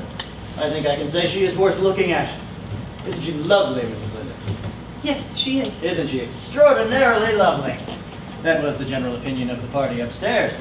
But she is dreadfully willful, this sweet little thing. What shall we do about that? You know, I nearly had to force her to get her down here. Torvald, you come to regret that you didn't let me stay just half an hour more. Do you hear her, Mrs. Linda? She dances her tarantella. She has a raging success, which was well-deserved. Though perhaps the performance was a bit too natural, too realistic. I mean, rather more than might, strictly speaking, be consistent with the requirements of art. Never mind. The point is, she was a success. A raging success. Now, would it be reasonable for me to let her stay after that and weaken the effect? I don't think so. I took the arm of my lovely little girl from Capri. I should say my capricious little girl from Capri. About to all sides. And then, as they say in the novels, the lovely vision vanished. An exit should always be effective, Mrs. Linda. But it's impossible for me to get Nora to realize that. Oh, it is hot in here. What? But it's dark in here. What? Oh, yes, of course. Excuse me. Well, I've spoken with him. and Nora, you must tell your husband everything. I knew it. There's nothing to fear from Krogstad, but you must tell him. I won't tell him. Then the letter will. Thank you, Christine. Now I know what I must do. Shh. So, Mrs. Linda, have you finished admiring her? Yes. Now I'll say goodnight. So soon? Is this yours? This knitting? Oh, yes. Thank you. I'd almost forgotten it. So you knit. Yes, I do. Can I tell you something? You should embroider instead. Oh, why? It's so much more graceful. I mean, you hold the embroidery in your left hand like this, and then you take your right and make a wide sweeping flourish like this, yeah? Yes. Well, I suppose. Yes, where knitting, I mean nothing but clumsy. Look, arms crushed in, needles up and down, up and down. Something Chinese about it. It was excellent champagne that they served this evening. Well, good night, Nora dear, and don't be willful anymore. Well said, Mrs. Linda. Good night, Mr. Helmer. Oh, good night. Good night. You'll get home all right? I'd be more than willing to go, but you don't have far to go. Good night. We are finally rid of her. She is a bore, that woman. Tired, Torvald? No, not in the least. Not sleepy either? No, not even a bit. In fact, I feel extremely lively. What about you? Yes, you do look tired. You're half asleep. Very tired. She'll soon be asleep now. You see, I was right not to let us stay any longer. Everything you do is right. Now, the Skylark is talking like a real person. Dr. Rank was in high spirits this evening. Did you notice? Oh, was he? I didn't get a chance to speak to him. I didn't much either, but it's been a long time since I've seen him in such a good mood. It's so nice being home alone with you. You are a delightfully enchanting young woman. Mustn't look at me like that, Torvald. Oh, can't I admire my most prized possession? All the loveliness that is mine, all mine, completely mine. Don't talk like that to me tonight. Oh, you still have the tarantella in your blood, I see. That makes you even more enticing. Listen, the guests are starting to leave. Nora, soon the whole house will be silent. Yes, I hope so. Yes, you do, don't you, my own darling? You know, don't you? When I'm at a party like that with you, you know why I speak to you so little. Keep my distance from you. Steal a glance at you every now and then. It's because I am pretending that we're secretly in love, secretly engaged, and no one suspects that there's anything between us. Yes, I know your every thought is for me. Yes. And then, when it is time to go, and I wrap your shawl around your shoulders, and the lovely curve of your neck, pretending that you're my young bride, and we've just been married. I'm taking you into my home for the first time. I'm all alone with you for the first time. All alone with your trembling beauty. All I've wanted all evening was you. When I saw you twirling in that tarantella, my blood was on fire. I couldn't endure it any longer. That's why I brought you down here so early. Torvald, stop. I don't want all this. Stop, Nora. You're teasing me, aren't you? Don't want. I am your husband, aren't I? Did you hear? Who is it? It's me. Dare I come in for a moment? Now, just a moment.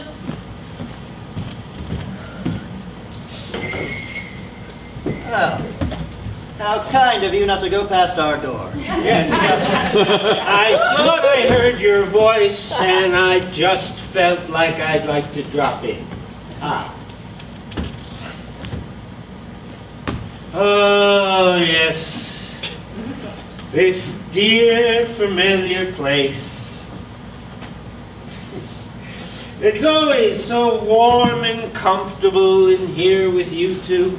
Well, you were certainly making yourself comfortable at the party upstairs. Oh, very much so. And why shouldn't I? Why not get as much out of this world as you can? As much as you can, and as long as you can. The wine was excellent. No, the champagne, especially. Oh, did you notice that too? It's almost unbelievable the amount I managed to swill down. Yes, Torvald had a lot of champagne this evening too. Did he? Yes, and he's always so funny afterwards. Well, why shouldn't you enjoy a jolly evening after a day well spent? Oh, well spent. I'm afraid I can't claim that for myself. Oh, but I can, you see. I believe you did a scientific investigation today, Dr. Rank. Quite right. Little Nora talking about scientific investigations. And may I congratulate you on the outcome? You certainly may. It was good then? Ah, best possible outcome for both doctor and patient. Certainty. Certainty? Absolute certainty. So, why shouldn't I allow myself a jolly evening after that? Yes. You're quite right to, Dr. Rank. I agree. Just so long as you don't suffer for it tomorrow. Well, there's a price for everything in this life. Dr. Rank, you really like fancy dress parties, don't you? Yes, when there are plenty of amusing costumes. Listen, what do you think the two of us should be at the next fancy dress party? Wait, you frivolous little thing. You're already thinking of the next one. The two of us. Yes. Yes, I'll tell you. You can go as Fortune's child. Yes. Picture the costume for that. Let your wife go as she always is. Very well said. But do you know what you'll go as yourself? Oh, yes. Yes, my dear friend, I'm perfectly clear about that. Well, At the next fancy dress party, I shall be invisible. what a strange idea. Well, there's such a thing as a big black hat. Have you heard of the invisible hat? Once it's on you, nobody can see you. Yes, of course. Oh, but I've completely forgotten why I came. Helmer, give me a cigar. Yep, one of the dark Havanas. Yes, with the greatest of pleasure.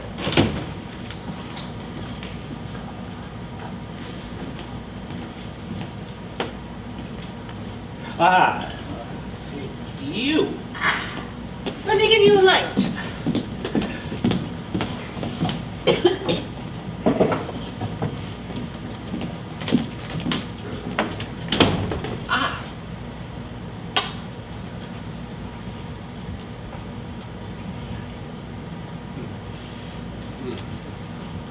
Thank you. Goodbye. Goodbye.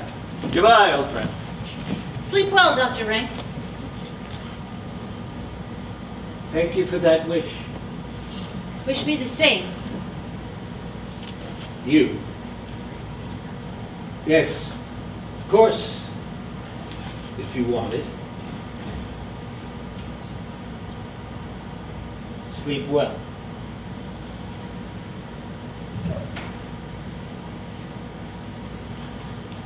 Thank you for the light.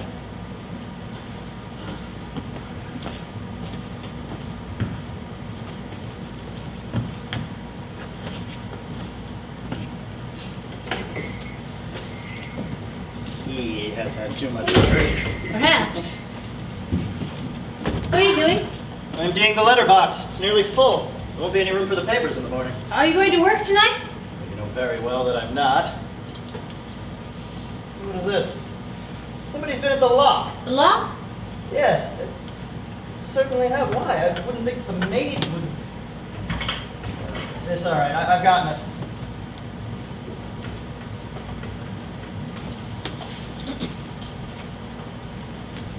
There's a broken hairpin here. Nora, it's one of yours. Must be the children then. I'll have to stop them from doing that.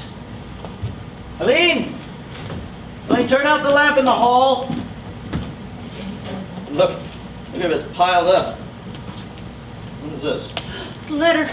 No, Torvald, no! 2 visiting cards from Rank. From Dr. Rank? Yes, Dr. Rank, MD. They were right on top. He must have slipped them in when he left. Is there anything on them? There's a black cross over his name. A morbid idea. It's as if he's announcing his own death. He is. What? Do you know something? Did he tell you something? Yes. When these cards come, he's saying goodbye to us. He's going to shut himself away to die. Oh, my poor friend. I knew we wouldn't be able to keep him much longer, but so soon? And to hide himself away like a wounded animal. If it has to happen, then it's best it happens without words, isn't it, Torvald? I can't even imagine him not being here. This sorrow and loneliness, he was like a gloomy backdrop to our bright and sunny happiness.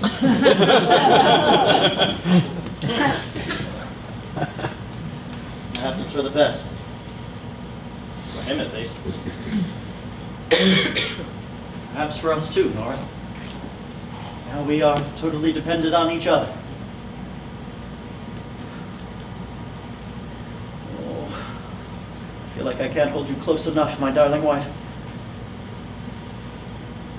You know, Nora, I often imagine that you are in some sort of imminent danger so that I can risk everything, absolutely everything for your sake. Must read your letters now, Torvald. No. I want to be with you, my darling wife. The thought of your friend dying? Yes. You're right. It's been a shock to both of us. This talk of death and decay, it's ugly. We'll shake it off. Until then, we'll keep apart. Torvald! Good night. Good night. Good night, my little songbird. Sleep well, Nora. I'll go and read these letters now.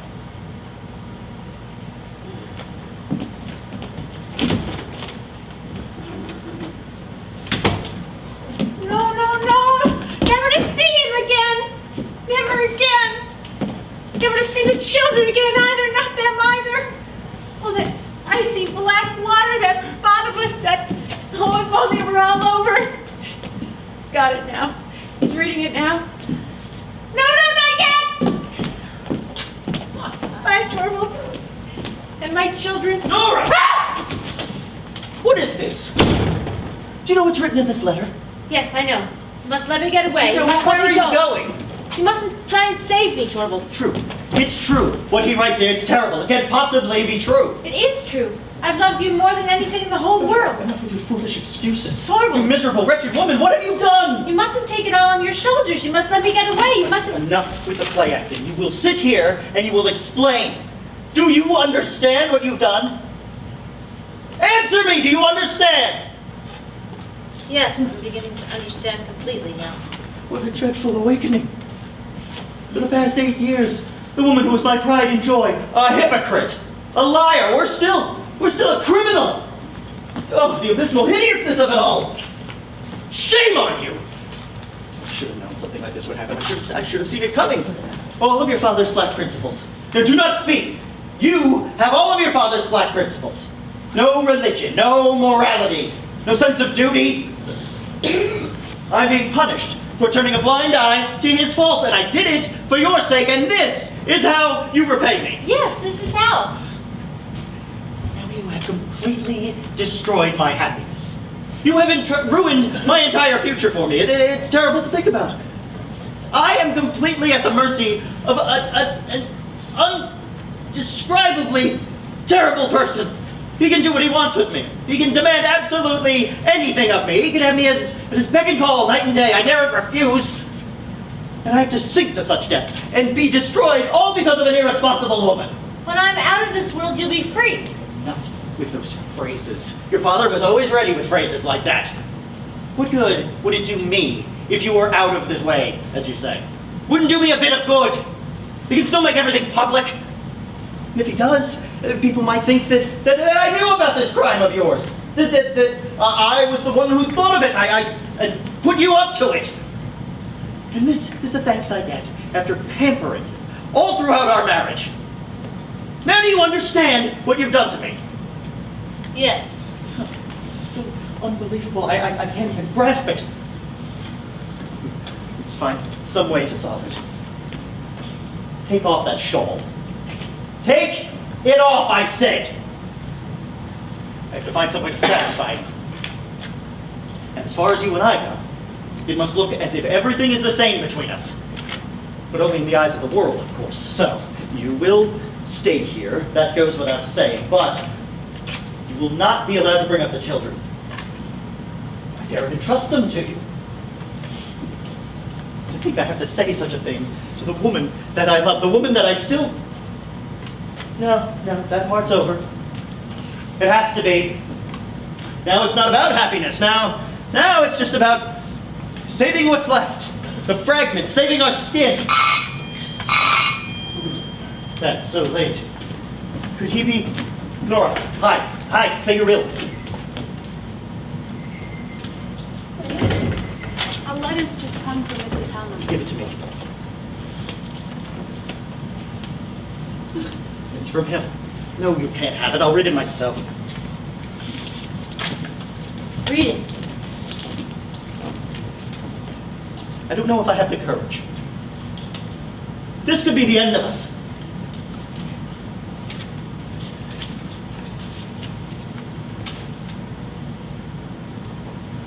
Nora. No, I have to read it again. Nora, I'm saved! I'm saved, Nora, I'm saved! What about me? Yes, you too, of course, we're both saved. Look, he sent you your IOU back. He says he's sorry, he regrets his life has taken a... Who cares what he says, Nora? We're saved. No one can do anything to you now. Oh, Nora. No. We must get rid of all of this sort of business first. Give me this. I don't even want to look at it. I just want to pretend like this was all a bad dream. There. There is nothing left now.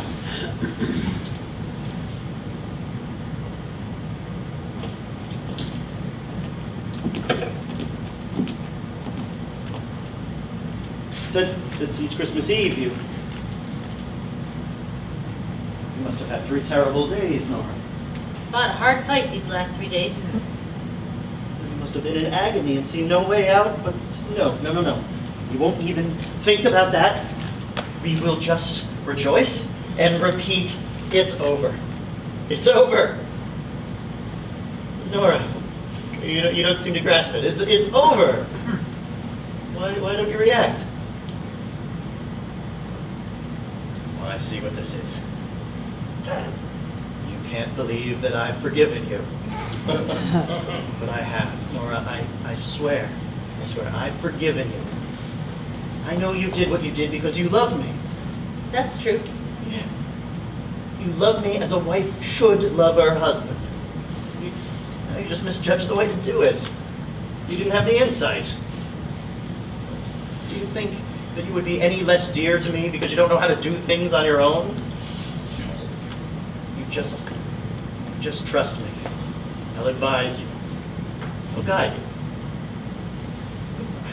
I wouldn't be a man if precisely this sort of feminine helplessness didn't make you twice as attractive to me.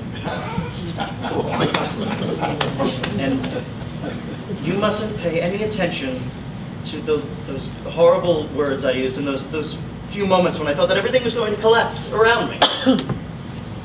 I've forgiven you, Nora. I swear, I've forgiven you. Thank you for your forgiveness. What are you doing? Taking off my fancy dress.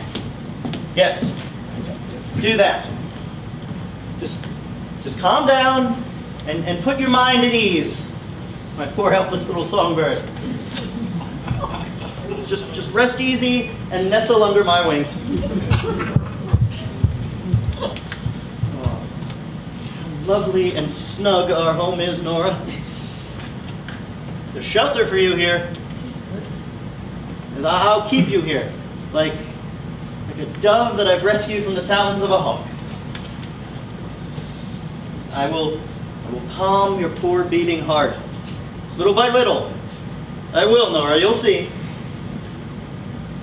Tomorrow everything will look quite differently. Soon everything will be just like it was before.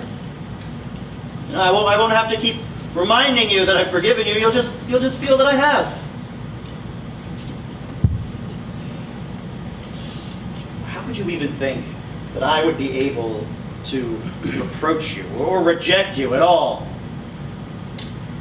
You don't know the kind heart of a true man, Nora. For a man, there's something so indescribably sweet and satisfying in forgiving his wife, truly forgiving her with all of his heart. It's as if she's doubly his property. It's as if she's been born afresh. In a way, she has become his wife and at the same time his child. That is what you will be for me from now on, my poor helpless little Nora. You just trust in me. Open your heart, and I will be your will and your conscience. Aren't you going to bed? Have you changed? Yes, Torvald, changed.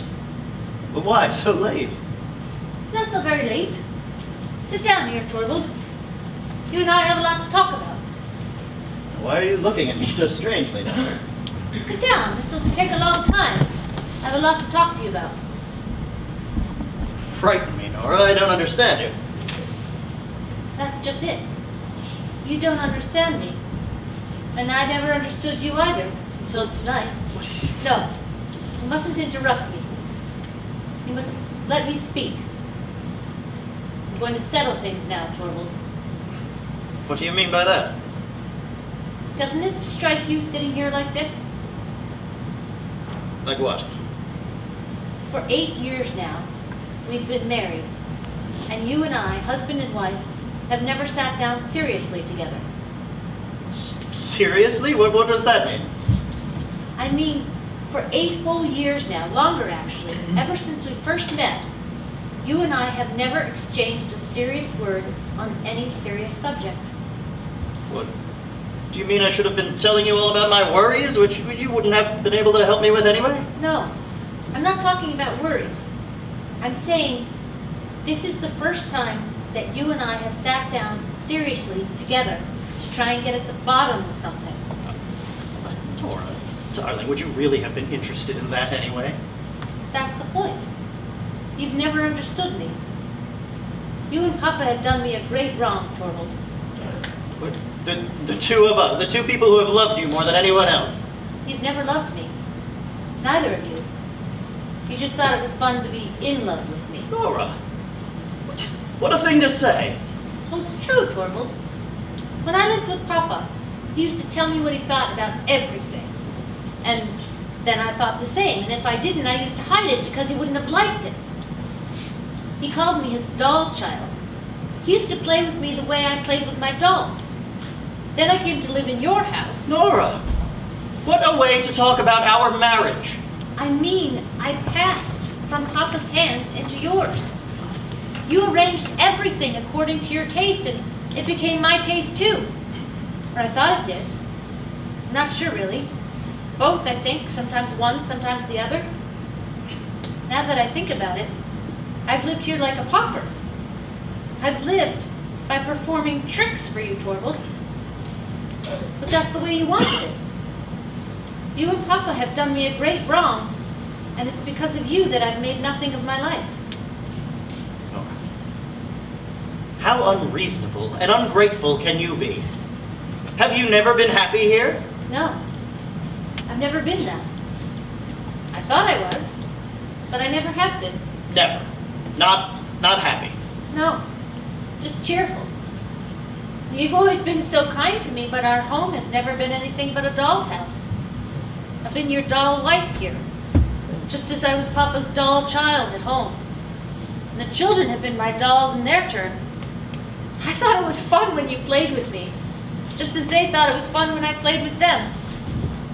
That's been our marriage, Torvald. There is something in what you say, however exaggerated or hysterical it is. But that's in the past now. Playtime is over. It's time to be brought up. For who to be brought up? Me or the children? Both. You and the children, Nora dear. Ah, Torvald. You're not the man to bring me up to be the right wife for you. How can you say that? And as for the children, how am I capable of bringing them up? But Nora, Didn't you just say yourself just now that you daren't trust me to do it? in a moment of rage, you shouldn't pay any attention to But that. you were perfectly right to say that. I'm not capable of it. Something else has to be done first. I've got to bring myself up. You're not the man to help me with that. I've got to do that on my own. That's why I'm leaving you now. What did you say? I've got to be on my own if I'm to understand things on the outside and in myself. That's why I can't stay here any longer. Nora! I'm leaving straight away. Christine can take me for the night. This is outrageous. I won't let you. I forbid it. There's no use forbidding me anything from now on.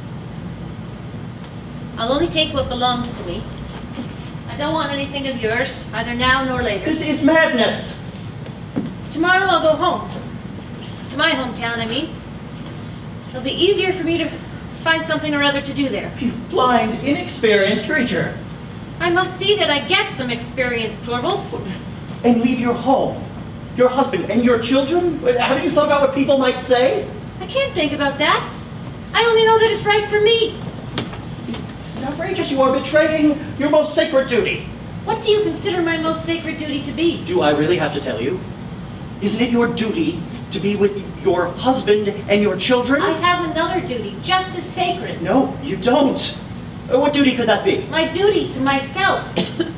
First and foremost, you are a wife and a mother. I don't believe that any longer. I believe that first and foremost, I am a human being, just as you are. Or at least that I must try and become one.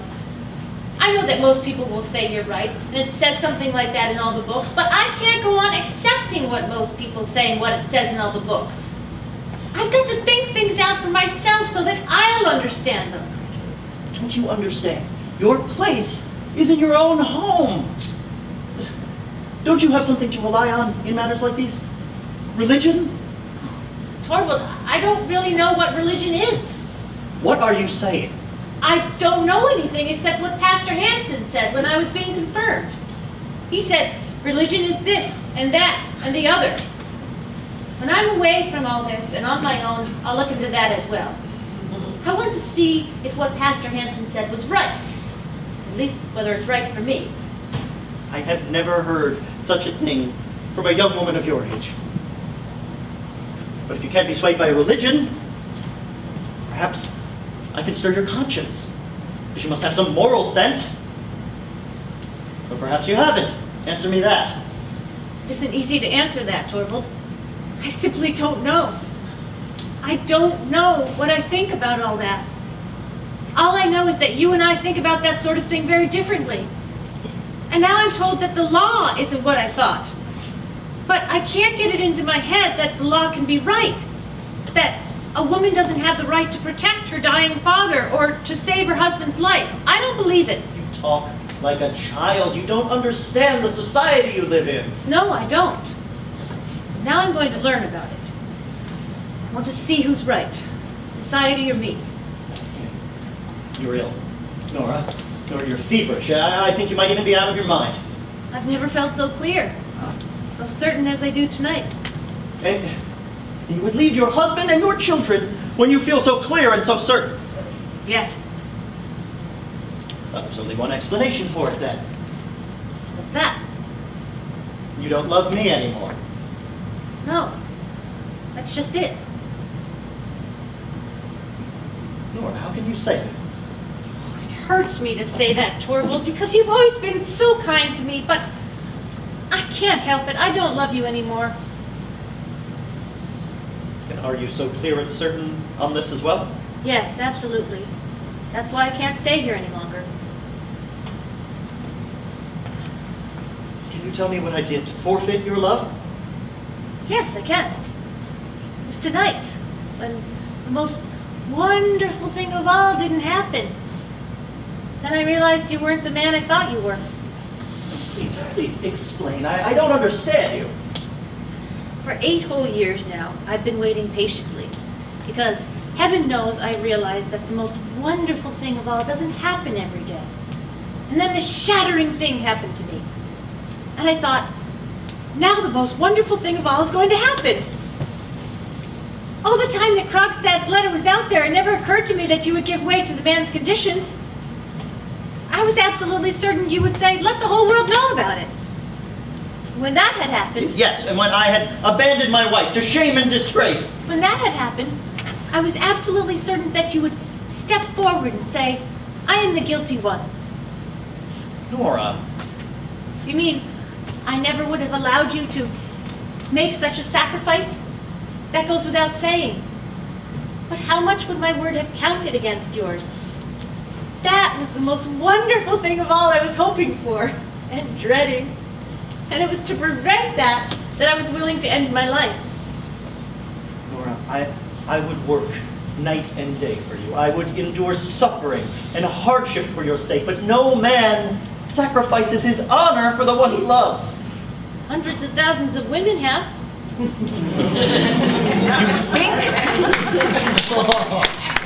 think and talk like a stupid child. All right. But you neither think nor talk like the man I can spend my life with. When your fear had passed, not of what was harming me, but of what you were being exposed to, everything was the same again. It was your little skylark again. Your little doll who had to be taken care of twice as much from now on because it was so weak and fragile. Torvald, at that moment I realized I was married to a stranger and had 3 children. Oh, I can't even bear to think about it. I could tear myself up into 100,000 pieces. All right, I see. A great abyss has opened between us. Nora, can we not close it? As I am now, I'm no wife for you. I have the strength to change. Perhaps. Your doll is taken away from you. Parted from you, Nora, I can't even grasp the thought. All the more reason for me to go. Nora,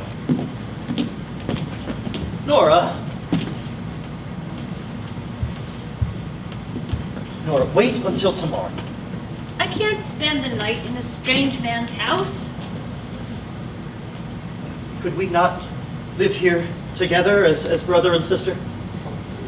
You know perfectly well that wouldn't last very long. Goodbye, Torvald. Won't say goodbye to the children. They're in better hands than mine. Nothing to them as I am now. Someday, Nora, someday. How do I know? I have no idea what I shall turn out to be. But you are my wife, both as you are now and whatever you become. Listen, Torvald.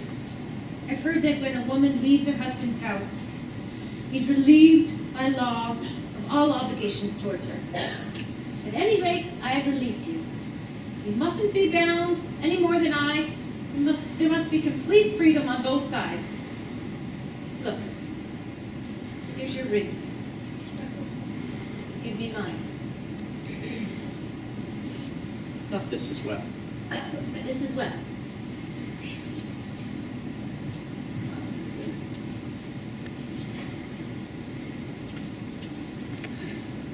Here you are. There. Now it's over. Putting the keys down here. As for the household, the maids know everything. Better than I do. Tomorrow, when I've left her, Christine will come and pack all my belongings that I brought with me from home. I'll have them sent on. Over. It's all over. Nora, won't you ever think of me again? I'm sure I shall often think of you and the children and of this house. May I write to you, Nora? No, never. I won't allow you to do that. Oh, but at least let me give Nothing. Nothing. help you if you need it. No, I say. Don't accept anything from strangers. Nora, can I never be anything but a stranger to you? Torvald, for that to happen, the most wonderful thing of all would have to happen. What? But tell me, what is this wonderful thing? Both of us would have to change so much that... Torvald, I don't believe in anything wonderful. Not anymore. No, but I want to. I want to believe. Tell me. Change so much? That our life together could become a marriage. Goodbye.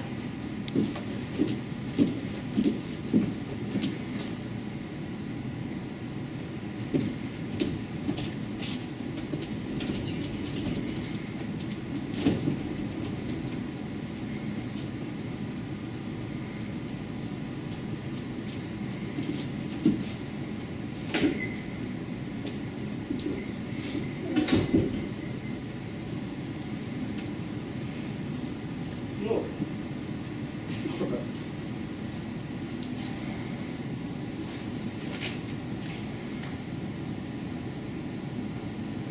Empty. She's gone. The most wonderful thing of all.